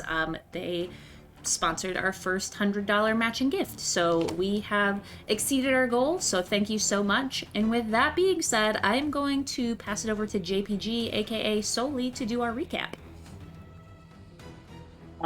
Okay, once again, I'm doing the recap for me, right? And then everybody. Okay, cool. All right, so Soli has now ceremoniously become the Ice Knight, and Soli is slowly moving towards his dream of making everyone happy with gifts during the wintertime. Peppermint set some shit on fire, and called some big dog people a lupine loser, and then grabbed him by the collar and shook him so hard that they decided that they could speak common and also wanted to join our party. Yeah. Knock some sense right into him. Go ahead. Oh God. Okay.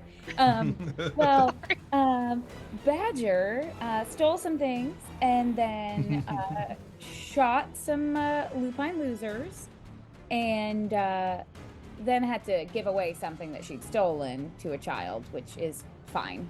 It's fine. But it I'm wasn't not that about it at all. It's fine. It was a gift, I guess. And ready to steal some more. Or not steal. I mean, backward steal. Like when I unsteal it. Classic reverse steal. Reverse steal. And Jules made a flower crown. Has helped with animals. Also shot some stuff. And it's just kind of hanging out and helping his friends.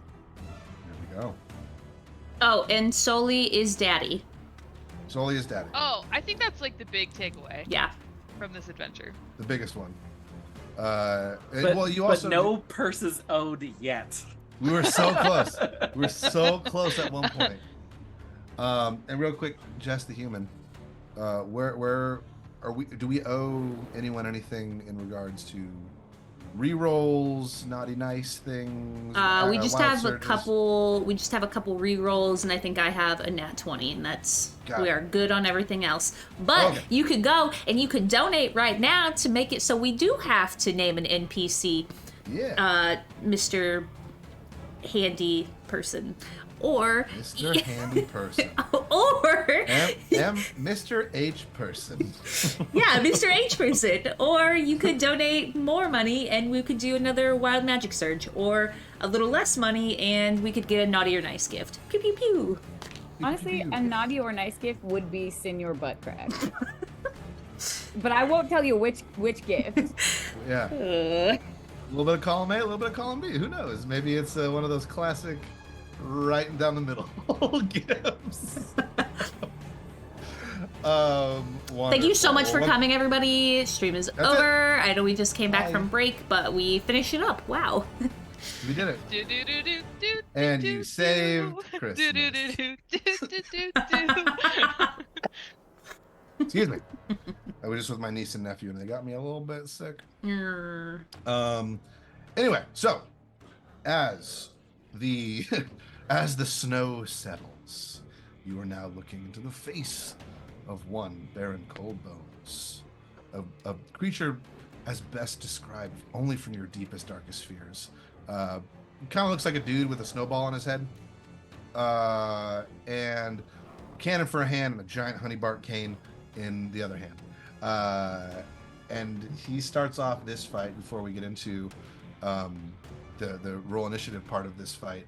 He says, "Allow me to break the ice. I'm Baron Coldbones at your service." And he bows, and then he cocks his hand cannon, and he says, "Roll initiative," because he's cognizant of what's actually going on in this situation. So let me set the stage here real quick. Is he just breaking the fourth wall at all He times is. now? Oh, Is yeah, that he what is. we've decided? He is now sentient. Baron Coldbones is the dungeon master. He's breaking the snow globe wall. Aha! There it is. The fourth day of Christmas wall. What is that? 4 pipers drumming? What is it? I don't know. It's all about birds. I don't know. There's so many birds in that So song. many birds. So many birds. It's So let me all set birds. the stage here real quick before we jump into it. You are in the center of Hazel Bluff, which is one of the larger cities here in Winter's Mercy. You right in the middle. So let's imagine again, kind of a circle, right in the center of town. A circle, probably 60, let's say 80 feet from side to side. Baron Coldbones and the dais of all the presents is right in the middle. So about like 40 feet from each side. You are all down at the southern end here. From the center, from this pile of presents, there are a bunch of, they're called snow toadies, and they're the cutest little things. Imagine a little like 1 foot tall snowmen with hatchets and evil looking faces. Very, very cute. You see swarms of them starting to spread out throughout the town, and they're just causing mayhem. They're attacking people. They're chopping down doors. They're breaking windows. They're just causing all sorts of ruckus and mayhem. You see both Mayor Barleycorn, the orcish mayor of Hazel Bluff, doing his best with his big candy cane weapon. He's knocking out snow toadies, doing his best to protect his citizens. You see Shelter, the war-gassed, warforged mayor of Embervale.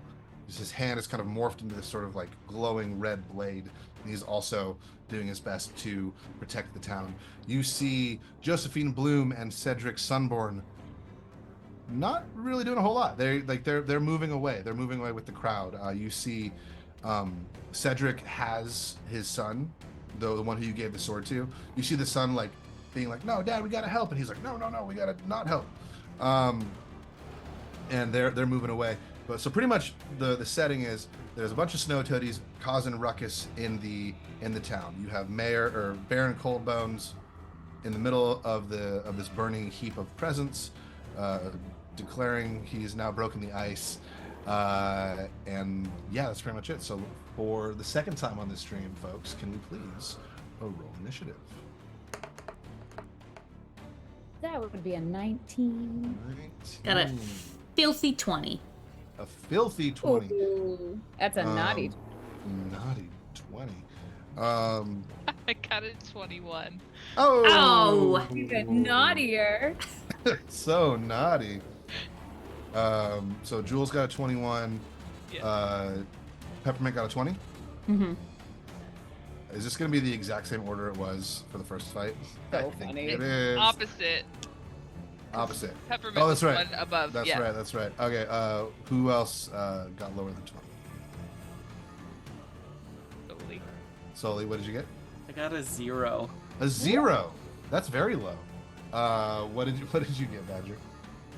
Oh, 19. 19. There we go. Badger got a So 19. everybody's going ahead of Mhm. old Sully. Old Sully, the Ice Knight. So Baron Coldbones got himself an 18. Dang it.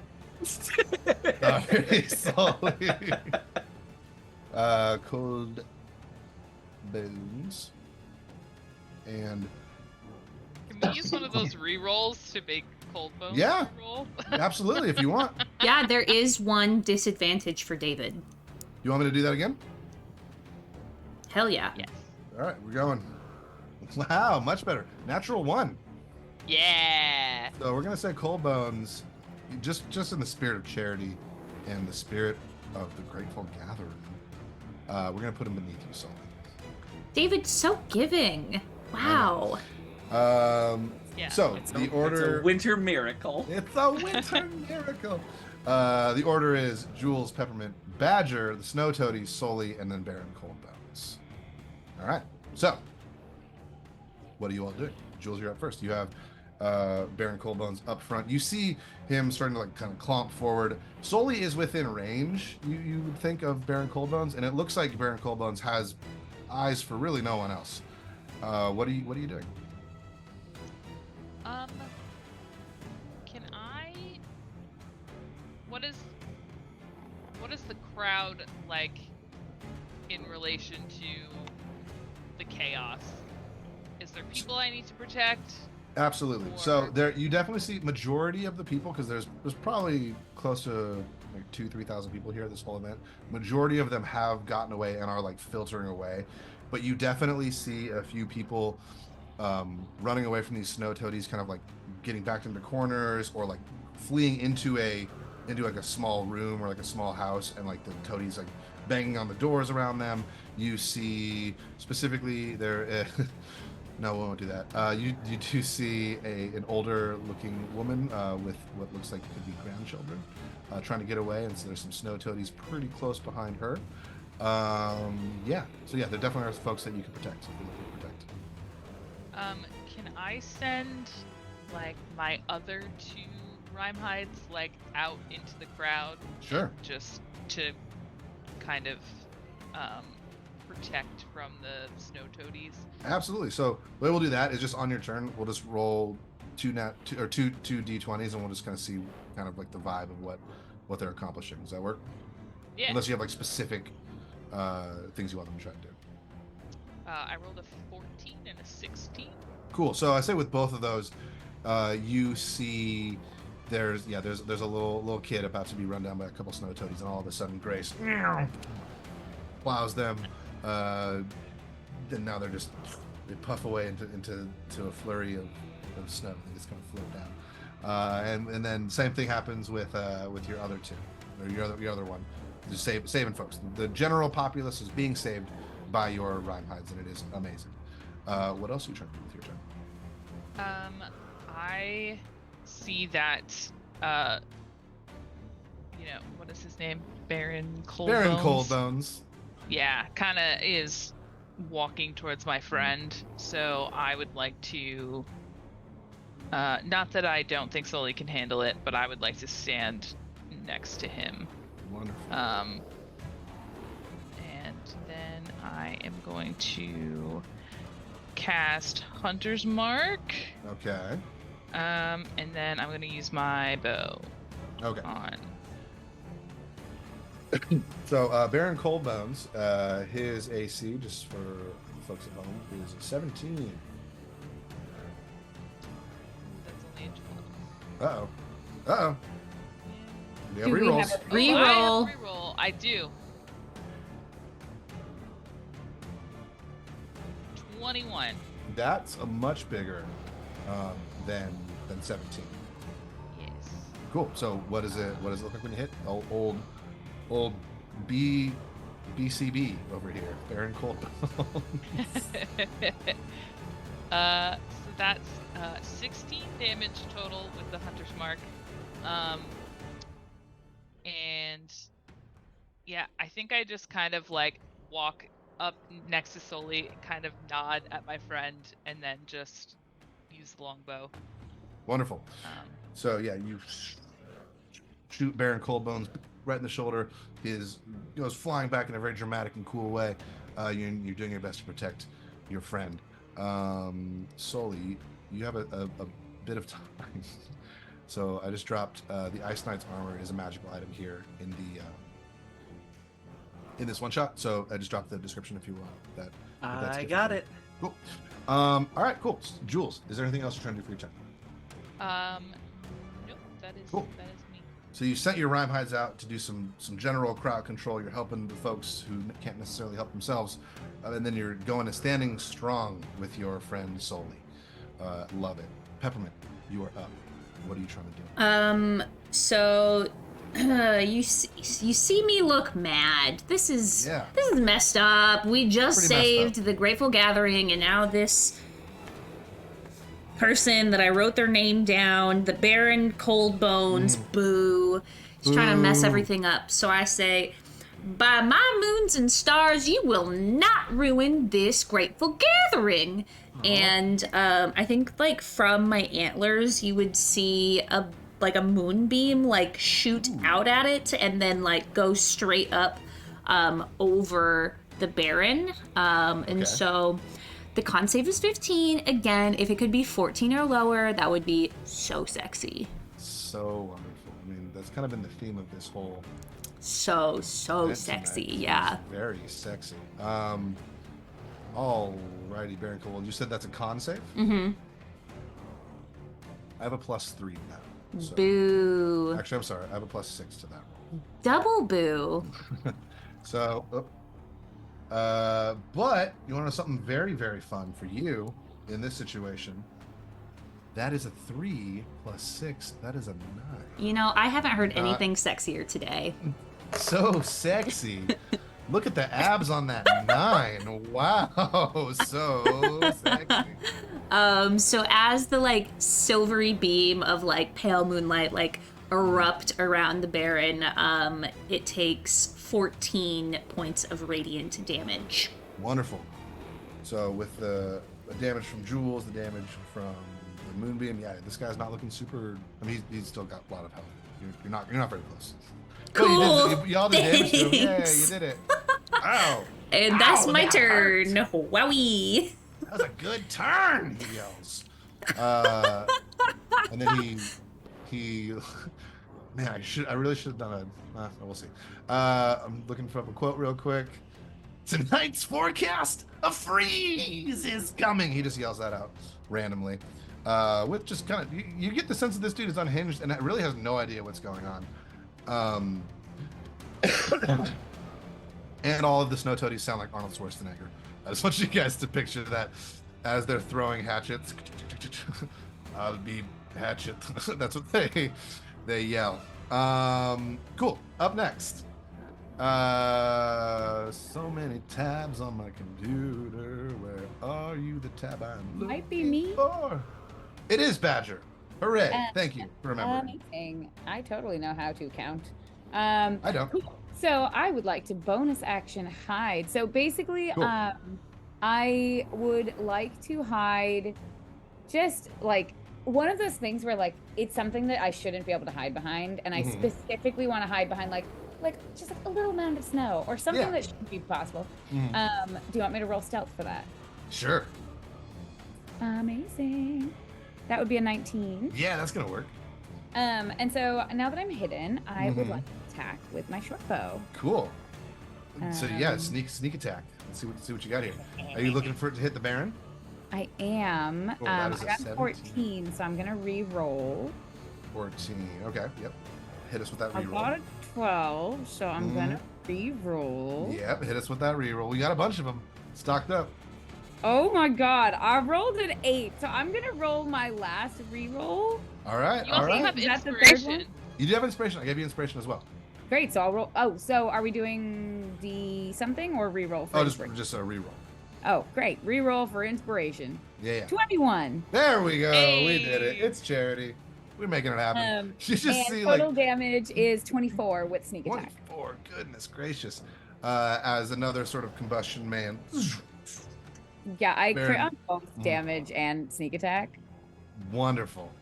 Dang. Yeah, no, you see like Baron Coldbone's like the snow, the little like little charcoal eyes that he has, like the snow sort of like furrows around his brow, and he's like, "Wow, this sucks."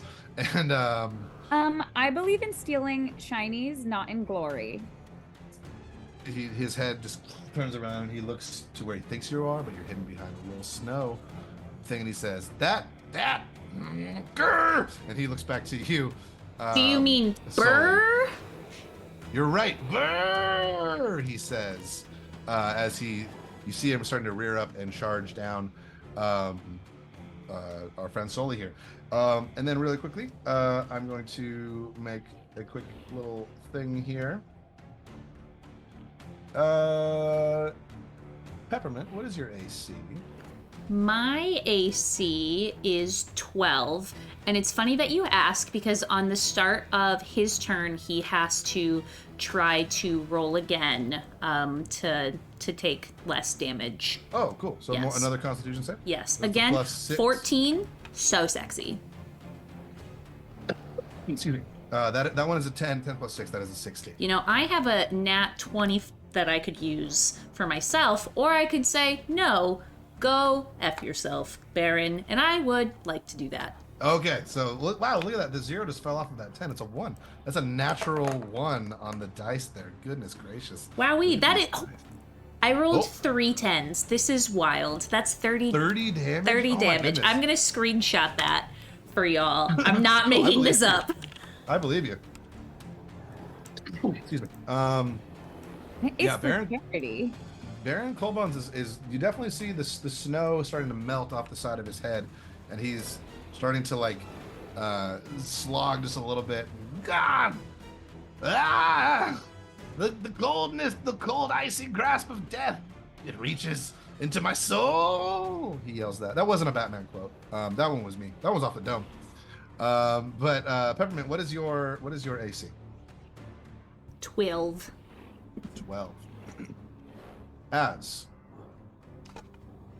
you, with a 13, you hear this as one of these little hatchets from these snow toadies comes just wheeling out of the crowd, hits you kind of right in the thigh for 6 slashing damage. What the hell? That's my thigh. It yells and it just like goes back into its snow toady form. And that's that for that one. Jules, what is your AC? That's a great question. I got a it is 14 plus 16. cool. 14 plus 5 is gonna hit you on that. As you also see, and a little hatchet hits you right on the back for another 4 damage. These snow toadies are starting to notice y'all are a little more important than they originally thought, and they're doing it. But now we've gone through both their turns. Sully, you're up. You see some of your friends coming to your aid. You see, well, actually, all your friends have come to your aid, and you are now lying here in the Ice Knight armor. Can you make me a perception check real quick? Sure. Perception check. I got a 7. Do I have another reroll? I think I have one more. I think you do. Okay, rerolling it. Okay. You also have inspiration. I've given you inspiration. Okay, 18. Okay. You notice that it's weird. The armor that you're wearing now, a second ago, it was sort of like taking in this light, and it seemed like it was kind of like lacking its luster, and it just wasn't standing out the way you thought like an old ancient like artifact would. But it seems like now, like the areas in between like the joints and the areas like connecting the different pieces of metal are starting to glow with this faint red and green like aura about them. You sense that it's sort of being charged up and sort of it's responding to something that's happening to it right now. Something that's happening to Yeah. it. Could I can't really do any sort of research in the middle of a battle, right? Yeah, Like, could maybe I do? it's charity. Whatever you want to do, go for it. Well, okay, I had an idea. Okay. I'm very sorry about this. No, but I want you to do all the stuff that you're about to do. Okay, so I am gonna use my my channel divinity spell from the Oath of Yuletide. Okay. Okay, so one of the tenets that I have to follow is joy to the world. Spread happiness and hope wherever you travel. Okay, so I will do what I'm doing, and then I'll tell you what move I'm using. Okay. I want to give an impassioned speech to Yes. to oh gosh, his name again. Baron Coldbones. Baron Coldbones. And I want to say, out of all of the cheer that we can have today, this is not what you want to do. The only thing that I wish for is I wish for the best versions of the people around me. If Badger is to steal, I hope that she steals your heart. If Jules is to speak, I hope that they speak love into you. If Peppermint is to strike, I hope she strikes the insecurities away. And I'm going to use the move Sack of Presents. Okay. Yes, love So it. you can always find the perfect gift. As a bonus action, you can use your channel divinity when you reach into a bag, sack, or satchel to retrieve a beautifully wrapped gift for a creature you can see. You can choose any common magic item or piece of equipment worth 50 gold or less that fits within the container from which you retrieve it. And the container that I have is a bag of holding. There it is. It's all coming together. Yeah. All right, cool. So I want you to tell me what I pull out. First of all, that was amazing. Take inspiration for yourself. But because it was Yeah. so good, your impassioned speech has also affected the rest of your party. Everyone else gets inspiration as well, because that was wonderful. And you reach into your bag, and this is a moment for you in Soli's story where all the planets have aligned. Everything has been leading up to this moment. You've known what it is to give a gift to a loved one. You've known what it is to find that perfect thing for that person that means a lot to you. You've never thought of using that to protect people before, but you know that this is now your calling. You know that you can protect and you can bring joy and you can bring love to this world by giving gifts to those who don't necessarily deserve them, but you can go from the naughty list to the nice list, and that's something we all can learn. And you reach into this your bag of holding, and you feel the weave kind of move around your hand as you reach into this sort of demi-plane, this ethereal plane, and you pull out a it looks just like a regular little candy cane, but you know what this is. This is a little candy cane, but you know that it helps you ward off someone who has tampered with. It helps you ward off presence and magics that have tampered with your mind and that are controlling you. Do with that as you will. As you hand Baron Coldbones this candy, he looks at it, and you see this this turmoil cross his face, this confusion cross his face, as I do want this. And he's reaching for it, but then his hand closes around the candy cane, and he looks at it and he says, "But that's not what he wants." And he looks at you, and you now see, before where there was only hate and malice towards towards the ice knight, towards what you are, you see a little bit of confusion and hesitancy now in Baron Coldbones' gait and his demeanor and his face. But you also see there's something else pushing him and moving him towards this action. And is that it for your turn? Yes, for now. That was a great turn, by the way. Round of applause. That was wonderful. Thank you. And it is now Baron Coldbone's turn.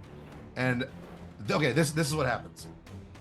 You see in one hand he takes the little candy cane, and then almost against his will, he kind of points his cannon fist right at you, and you see it start to charge up with this icy sort of blast. And he says, "No, no, no, no!" And you see him like pull it away right as I'm going to roll with disadvantage on this attack. What is your AC? Doesn't matter. That's a natural one. As he quickly pulls his cannon fist out of the way, and you see this icy blast shoot off into the crowd. And unfortunately, you do see a few of the residents and denizens of Hazel Bluff immediately get frozen in these almost Breath of the Wild style blocks of ice. But you see him. You almost get the sense that he's being controlled by someone or something else. Excuse me. And that is his first attack. We're gonna try one more time. You see him torment a natural 1 and a 2. He doesn't bring it down to you, who are at his mercy. And again, he shoots off his cannon, and this time it's more of like a fiery blast. And you see one of the buildings far off on the edge of the square erupt in flames, and you hear shouts from inside as more of the snow toadies are starting to focus in on that area. But you're fine. He didn't shoot you twice with his cannon, which he was about to do. As we are now back to the top of the round. Jules, you see this going on. You're not sure you understand exactly all the ins and outs of it. You see Soli reach into this magical bag and pull out a candy cane and give it to this evil snowman, and then the evil snowman starts to respond like, "What do I do, Master? Tell me." What do you do, Jules, with your turn? Can I do? Sure. Anything I want. Yeah. I want to take. I'm pretty quiet and I don't read people super well, I would say, but I want to take cues from my friend here. Is there an investigation or perception or insight I could do into Baron Coldbones to Sure. see, if I can help him in some way, detach something from him that is hurting him? Yeah. A medicine check, maybe. Are you good at medicine? So are you better at medicine, just straight investigation, or history? I have a +5 to investigation. Let's go with investigation. Okay. Hit me with that. Ha! That's a natural 1. I'm gonna use my inspiration. There we go. That's why we give them out. I'm gonna use, with your permission, 1 more inspiration Absolutely. because that's appalling. That's why we give them out. Oh my god. That's an 8. Okay. You can have my inspiration. Oh, there we go. Fantastic. In the spirit of giving. Oh my my god. god, that's another natural 1. Mana, what I'm the gonna heck? Get him out of the way Refresh- now. Get him We're out of the way. refreshing now. the page. I think I have maybe another reroll to myself that I haven't used. Can we donate something else real quick to get That's mana? an unnatural 20. We're gonna Okay. go with that. Thank you so There we much. go. I've exhausted everything that I own. Wonderful. Thank you. As you look to Baron Coldbones, you do see something strange. Like with all the stuff that I described earlier on Soli's turn, you see sort of this turmoil, like inner dichotomy of wanting to be good but also being a very, very bad boy in Baron Coldbones. And for some reason your eyes are drawn to the silky top hat that he is wearing on his head, almost like Frosty or something. And it seems like if there was any sort of like controlling magic or nefarious mind magic, it might be coming from in there. I would like to. The armor that I'm wearing, I can jump really good. Cool. So I'm gonna jump up and just like grab the hat off of his head. Make me a strength check, please.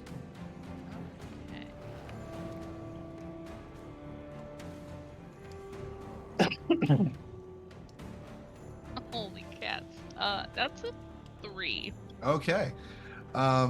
You jump up using your magical armor and your investigation that you were just investigating with, and you reach towards this hat, and the Baron like kind of like weirdly moves and glitches out of the way as you try to grab onto this hat, and he's able to dodge out of your way.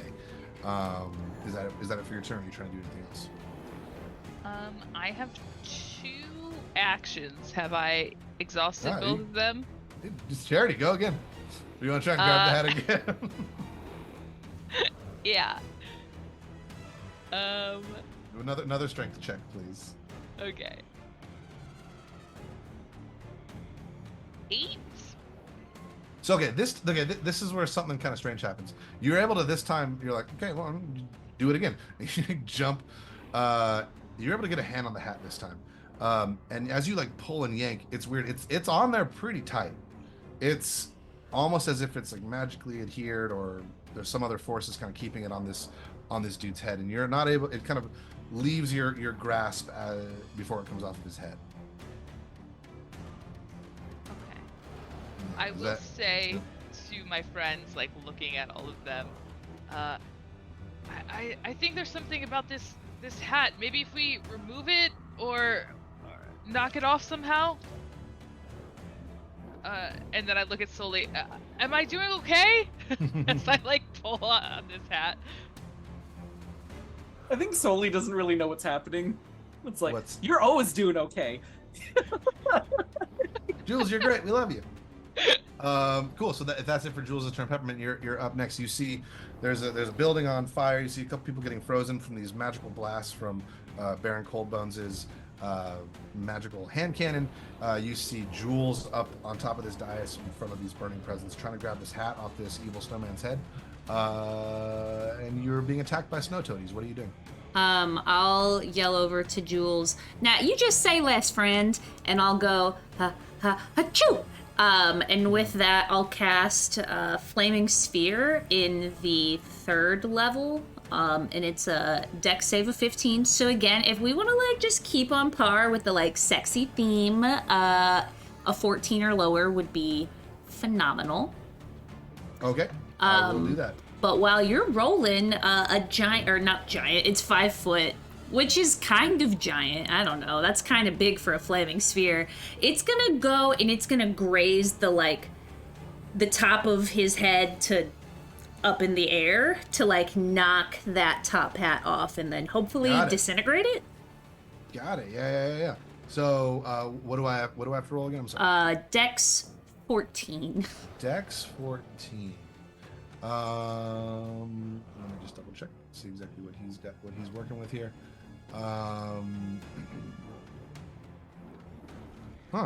It's interesting.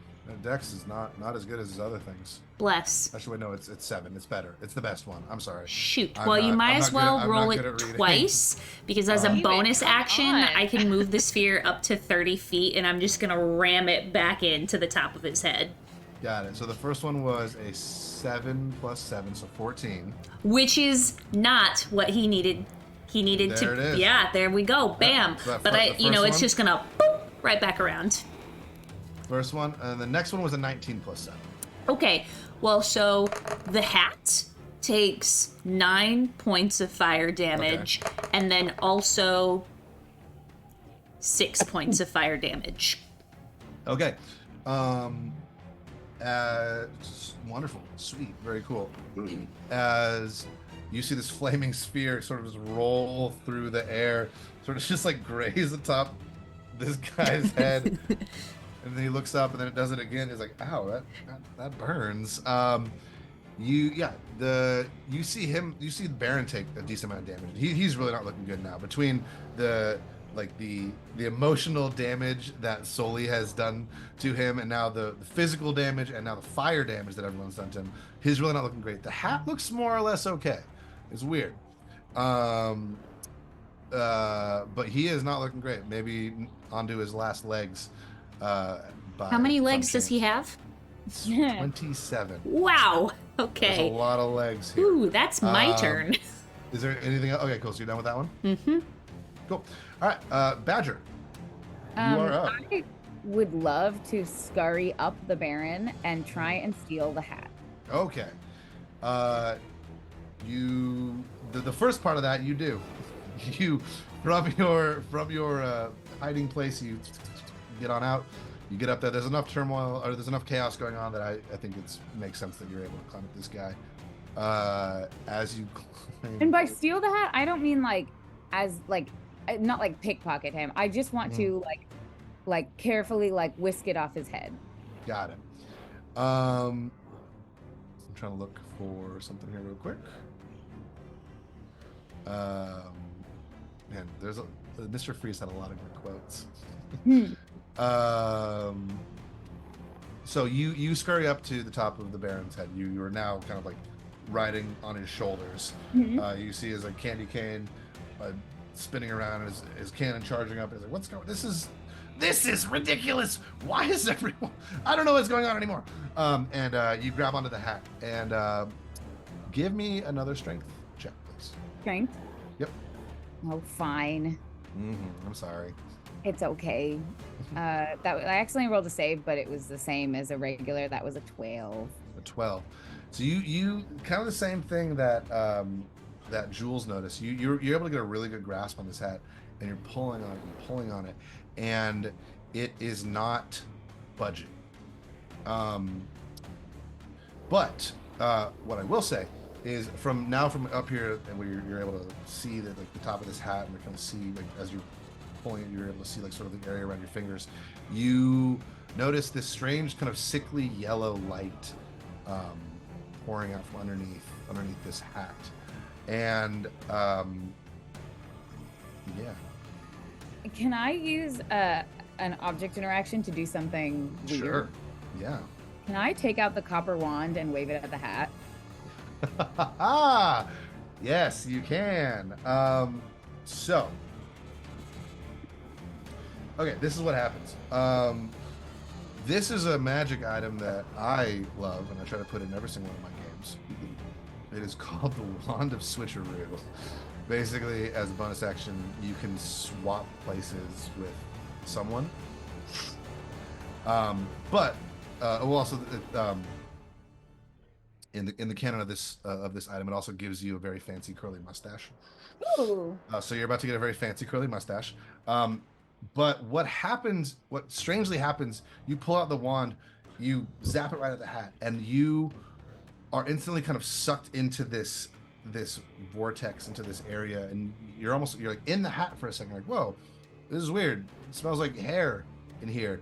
And then you're out in the middle of the fleeing people, the fleeing residents of Hazel Bluff.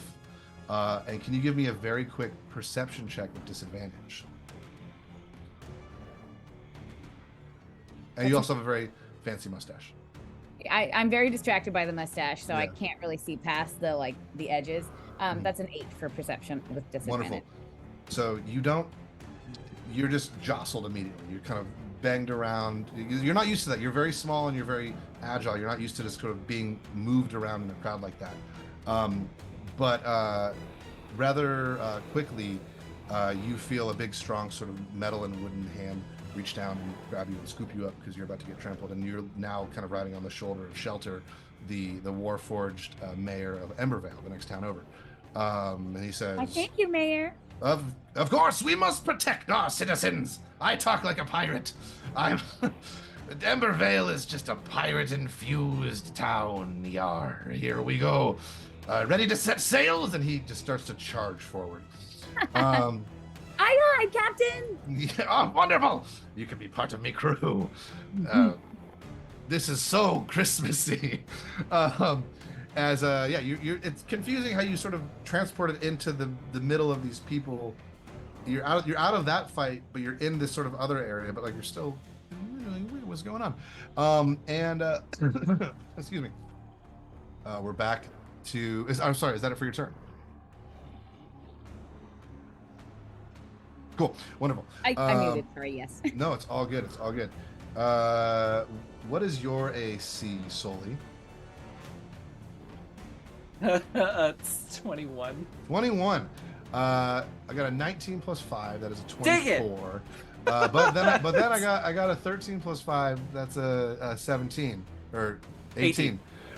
So you 2 more snowballs fly in your direction. One of them just kind of hits your now slightly glowing armor and sort of explodes off to the side, doesn't causing no damage. Then the other one hits you right in the nose, and now your nose is red. It's weird. Like you kind of like try to brush it away, but it's like a red sort of like jolly nose, not like Rudolph nose, just like a happy guy nose. And that is going to be for 5 damage, 5 cold damage as you get hit with that. Actually, I think you have resistance. Excuse me. I do have resistance to cold damage. So 2 damage. And it is your turn again, Sully. You've just been hit with a snowball. Your friends are trying to rip this hat off this Baron's head, and you just saw your friend Badger pull out a wand, grow a great mustache, and then disappear.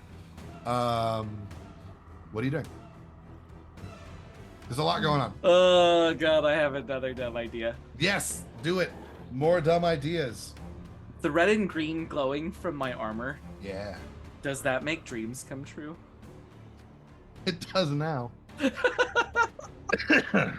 you remember that kid that I gave the sword? I do remember him. His name was Wyatt. I'm gonna give Wyatt the red and green lights Okay. to make his dream come true, to be an adventurer, and I'm gonna tell him to knock off the hat with the sword. Wonderful. I love this oh so dearly. Okay. What can I use in order to strengthen this? Okay. I have Channel Divinity's Sacred Weapon. Could I channel positive energy into Wyatt's sword? Absolutely.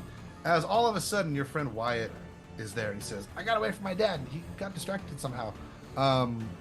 Someone appeared out of nowhere, and now he's with them. Anyway, I'm here with my sword." And this sword is like so much bigger than he is. And you sort of like grab your breastplate and like put your hands on Wyatt, and some of this red and green energy is transferred over to Wyatt's sword, and now he has this glowing festive red and green sword. He is, "I want to be an adventurer," and he's going to take a wild swing at the Baron's top hat. Would you like to plus 3 to the attack roll if you'd like to roll it. Because of your sacred infused. Because the weapon. sacred weapon, yes. Got it. No, you can roll it if you want. No. I kind of want you to roll it. Okay. No, man, I've been getting a lot of natural ones here. Well, what do you know about that? Charity games have a fun way of doing this for me specifically here. That's a natural 20. As Wyatt braces himself like a batter at a batting cage, he reaches up and swings his sword wildly. In a wide sweeping arc, you see the sort of green and red glow trail behind this weapon. You hear it cut cleanly through the Baron's head as the hat topples to the ground.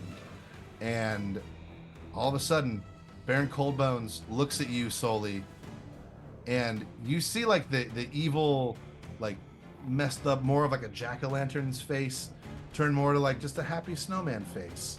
And he smiles at you, and he's like,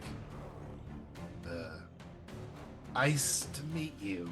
And he dissolves, leaving only his boot, his cape, or his cloak, and his big cane weapon. And strangely enough, all the ice toadies around dissolve as well. Wonderful. It's great. This is fantastic. You guys have beaten Baron Coldbones.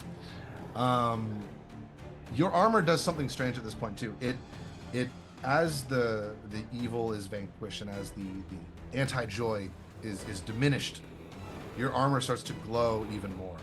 Your armor starts to now instead of like a faint glowing red and green, it's a very strong red and green glow is happening.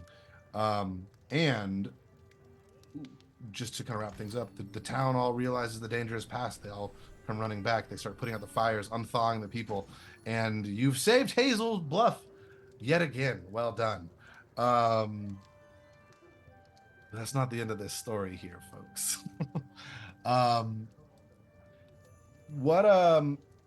Jess, what is our time again? I keep forgetting what time we're supposed to Got be about sort of 20 minutes. Got it. Okay, so maybe this is the end of our story here. You all have defeated Baron Coldbones. You returned the Grateful Gathering to its rightful place on the throne. No, that isn't. No, what? No, you've saved the Grateful Gathering, and everyone is happy. You start giving out gifts, and it's very fun and very exciting. And the festival goes on. You all travel from Hazel Bluff down into Embervale, a very beautiful town. I think it is the biggest town here in Winter's Mercy. It's all kind of surrounded by these big glowing heat lamps, so it's nice and warm. You have a nice dinner. Excuse me. And then the rest of your Grateful Gathering is spent like that. You're traveling from town to town. You all are hailed as heroes. Wyatt is there with you, and he now has the adventuring bug. He's been bitten by the adventuring bug. And you all make your way all the way to Silent Hill, Shiver Hill, not Silent Hill. That would have been the hall. What? That would have No. This is a Halloween stream, everybody. No, you make your way to Shiver Hill, and Josephine Bloom, the mayor of Shiver Hill, she's been sort of aloof and sort of distant the entire time. She now is this is her town. She welcomes you in. There's a beautiful light show. She brings some of the magicians, the mages in training. There's a beautiful light show that kind of highlights and is a backdrop for the final moments of the Grateful Gathering. And what would you all do in a few minutes here? What would you all do sort of to round out this year for your characters? What would the end of your Grateful Gathering look like? What would be like a success story for them to finish out this Grateful Gathering? We can go around in whatever order you see fit. I think that Peppermint would just like naturally see the chemistry between Badger and Valen Quickstep.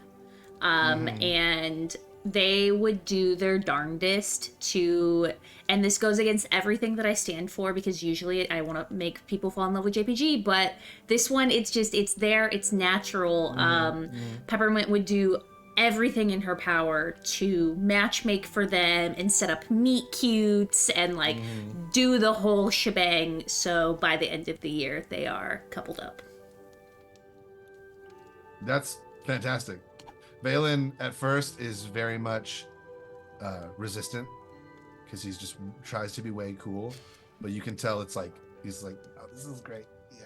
Yeah. Yeah, that's so sweet. Matchmaking happens. I love it.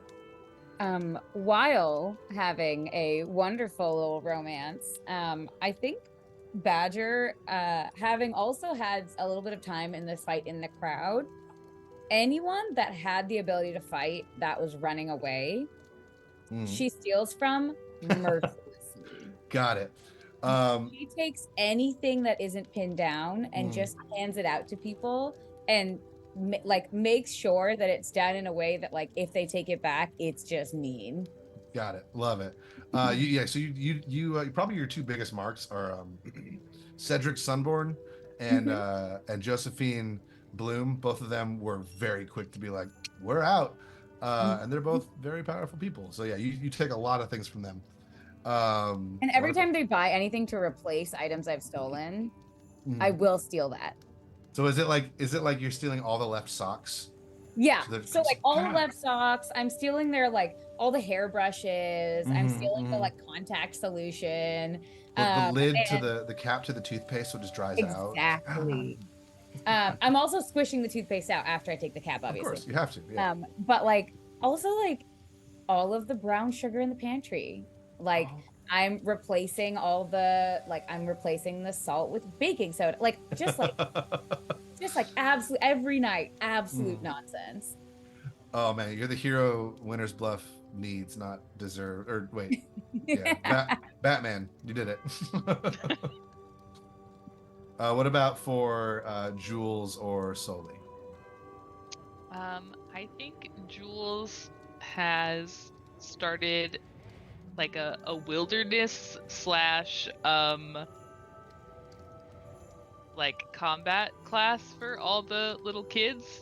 So like come spend time in the wilderness and also learn, you know, the sword fighting techniques and stuff.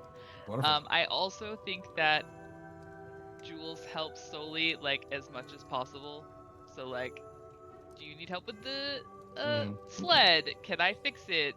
Do you need help with gifts? And I think that I've made like a flower crown for everybody with flowers that I bought from Badger. Delightful. So sweet. I love it. And round us out here, Soli. What does Soli do? Soli builds his base of operations. Yes. We're gonna call it the North Pole. Are we? We are. Yes, we are. And I think as the year goes around, he reaches back out to his friends and he says, I found the evil that once affected our friend the Baron, and she is not going to rest until all unhappiness is spread. Will you join me for the next adventure? Say less. Say less. Well, that's actually perfect because there's a little bit here for those of you in the crowd. I'm actually kind of excited the way this ended this way because it was very focused on the players, which is awesome. But also, we didn't actually spoil a whole lot of what actually happens in the whole thing. So, well, I'm going to spoil a little bit of it right here. Because as you all are sitting at the last moments of the Grateful Gathering here at Shiver Hill, you are hailed as heroes. You are with Wyatt. You have set Wyatt on a good path. You've saved the day, and it's fantastic. At some point, Josephine Bloom has come to you, and she's offered to take the Ice Knight's armor. There is a vault that you all know of in Shiver Hill that is probably one of the safest places in all of Winter's Mercy. Shiver Hill is this sort of giant hill with like a giant tower at the top of it, where a lot of the kind of forest wardens and watchers like post up and do their best to protect from this area. And Josephine comes to you and she says, "Well, with seeing current events, it seems like we should put the armor to safety. Put it in a safe place. Also, has anyone seen my left sock? I don't. They keep disappearing. Badger, you clearly don't know, and no one. That's very strange. Anyway, with your permission, of course, I will take the armor, and I will put it in a safe place for next year. For next year's Grateful Gathering." I think Jules looks specifically like really, really close to her. It goes, why did you ask Badger specifically where the sock was? Just a thought. Do you know, Jules, where the socks are? Why would I know where items of your clothing are? Now that's kind of weird. Halfling profiling does get you on the naughty list. You're right. Maybe you should just be more careful. I think you're right. Can you check the dryer? I will go check the dryer right now. Sometimes we'll they get wait stuck in a here little. stuck while in the you little check. between the yeah. Can I pickpocket as she walks away? Absolutely. Sleight of hand, please. We'll wait here while you check. I will go I hate check. her. Yeah, she's not very good. 26. Cool. My She hate her too. she got a 22 on her perception. So 26, boom. You take her right sock too, right off her foot without her even realizing it. Oh, my feet are so cold right now. Anyway, and she scoops up the armor and wraps it up very reverently, very respectfully, and she heads off towards the tower. And she leaves, and that is where we are going to end this part of the story. But as the assembled crowd marvels at the grand finale of this light show that has been projected from the tower of Shiver Hill, you see Josephine Bloom. She carries the Ice Knight's armor to the Shiver Hill vault. She arrives at two tall slabs of iron built right into the wall of the tower. I don't know why I said it that way. Josephine retrieves a key from her pocket and ducks inside the vault, closing the door behind herself. A chamber within is lit by a few dim arcane torches. Josephine hurries to the back wall, coming to a tall shelf laden with dusty trinkets. She sets down the busheled suit of armor, and against the wow, sorry. Give me a second here. She sets down the busheled suit of armor against the wall and pulls free one of the gauntlets. Shimmying behind the shelf, Josephine finds a hidden passageway on the wall. She rushes down the passageway as it winds deeper into the depths of the crag, before finally ending in a small, dark cave. In the middle of this cave stands a stone archway covered in runes. Josephine puts the gauntlet over her right hand and summons the Ice Knight's blade, which is something you could have done too if you wanted to, Sully. Summons the Ice Knight's blade, jamming it into a slot near the base of the arch. The arch bursts to life with an otherworldly blue glow. The space inside the arch flashes with light, and then an opening appears in the air itself. Josephine peers through the opening and sees the vast, desolate landscape. She steps through the opening and gasps at the sudden increase in temperature. Standing on a patch of pale, dusty ground, she surveys the wasteland, stretching in every direction. A hint of a grin tugs at her mouth, and she pulls a very tall, silken hat from behind her back, and she says, "We did it, Cedric. We opened the world." Josephine, you dirty dog. And that's right when Sully makes the proclamation. I found it. We're gonna go stop her, and that's where we're gonna end tonight's charity stream and charity story. Everybody, thank you so much for joining in. It was very rapid and very fast, but it was a lot of fun. Jess, is there anything that you want to say? Yeah, I want everybody to go around and tell the people who they are and where they can find you. Let's start with Nyx. Woo, Nyx. Okay. So I'm Nyx. You can find me on the used to be Twitter. Hey. And it's Nyx_rights. That's rights with a W. And I think you can find me on Instagram under the same name. If not, Nyx_roars, like ROARS. Nice. Yeah. Do I popcorn? Are we popcorning? Sure. Cool. JPG. Thank you. Once again, I'm JPG. I'm a pop culture educator and consultant. You can find me on all social media at SpeakerJPG. You can find me Monday nights live streaming with The Welcome Party, which is your exclusive invitation to pop culture, where we help break down pop culture gatekeeping. I'm on wonderful charity streams just like Jess throws together all the time. I'm on a few different shows. You can find all those at my linktree/SpeakerJPG. And last but not least, I am one of the hosts for Tabletop News. So at Watch Tabletop, I think I'm on the episode tomorrow, and then next week will be the end of our first season. So yeah. I hope that everybody here can support. Mana, you want to go next? Sure. I'm Mana. You can find me on the internets at Mana_Lorian. I am on the Fang Gang podcast. I really haven't done much in a while other than that. I also am a dice affiliate for Die Hard Dice. So I have a code for that, and it's mana.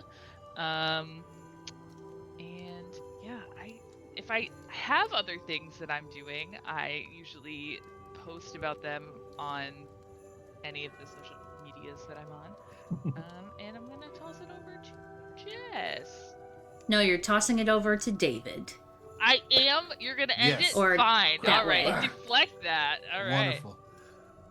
Wonderful. Excuse me. Hello, everybody. Once again, my name is David Tilstra. I've been your Dungeon Master tonight, and normally you can find me over at From Afar Podcast. We are a bi-weekly D&D 5e actual play. We've been on a bit of a hiatus right now for mental health reasons for some of our folks. But currently we are searching for the lost city of Atlantis. So if you like hijinks on the high seas, that's us. Come find us. We're all over Twitter, Instagram, Twitch, and TikTok at From Afar Podcast. You can find me specifically at David Tilstra on all the places. I stream with From Afar Podcast every Tuesday and Wednesday night. Tuesday is our sort of video game playthrough for a little, it's my little brother who usually plays the video games because he's very serious about it, and then I just sit there with the voice of God and just try to make his life a living hell, which is very, very fun. Like one of the things we do is we do smash or pass. Whenever there's a big boss fight, I'll do smash or pass. I think the last one we did was different types of mushrooms. So I would just tell him different types of mushrooms if he wanted to smash or pass, and he'd be like, I'm trying to concentrate on this boss. I'm like, I don't care. I want to know what you think about lion's mane mushrooms right now. So we do that on Tuesday nights. Wednesday nights is sort of our open community stream. And yeah, so that's what we're working on currently. Me and a couple other folks around here in Los Angeles, we're making a new pre-recorded live play called Story Quest. We have some cool folks involved with that. We got Katie Soros, Omar, a couple other folks involved with that's going to be a fun Spelljammer campaign. So keep your eyes open for that coming soon. And other than that, yeah, I think that's it. So now I'm going to send it back down to Jess. Okay, I'll take it this time. There we go. Hi, friends. My name is Jess. I am so happy and grateful that you chose to spend part of your evening with us as we raised funds for Doctors Without Borders. We raised $395. That is Oh my gosh. awesome. So thank you so cool. to everyone who donated, to everyone who watched, who boosted the stream. Want to give a shout out to David for running this really fun charity one-shot for us, and also the players, Mana, Nix, and JPG. Thank you so much for joining. I also want to give one last shout out to Pat Edwards, who is the author of this, The Grateful Gathering. You can find that on Eldritch Foundry for free. Badger would be so happy, or maybe not, because then she can't steal it. I don't know. I also want to give a shout out to Bogus Cheesecake, who is our matching gift sponsor, as well as Talon and Claw and Eldritch Foundry for having some gift cards for us to give away to some of our donors. With that being said, we have this was our last stream, TTRPG stream of the year, which is like bittersweet, but we have a lot of cool streams happening in January. So far there are 4 planned. Our good friend Dennis, OKSDM, he's launching a Kickstarter in January for his Sagas TTRPG, which is setting and game agnostic setting system. Nice. I can words are good. And so we're going to be doing a little one shot of that. We're going to be doing a 2-shot of Animon Story. So if you like Pokemon and Digimon, that's what that TTRPG is based off of. And we're also doing Chris's interpretation of what Curse of Stratas looked like. And none of us, including Chris, have read through the module. That is our charity stream that's going to be supporting ACLU in January. So if you're interested in any of that, check out Just the Human with 1 S on Twitter, and I'll be posting all about it.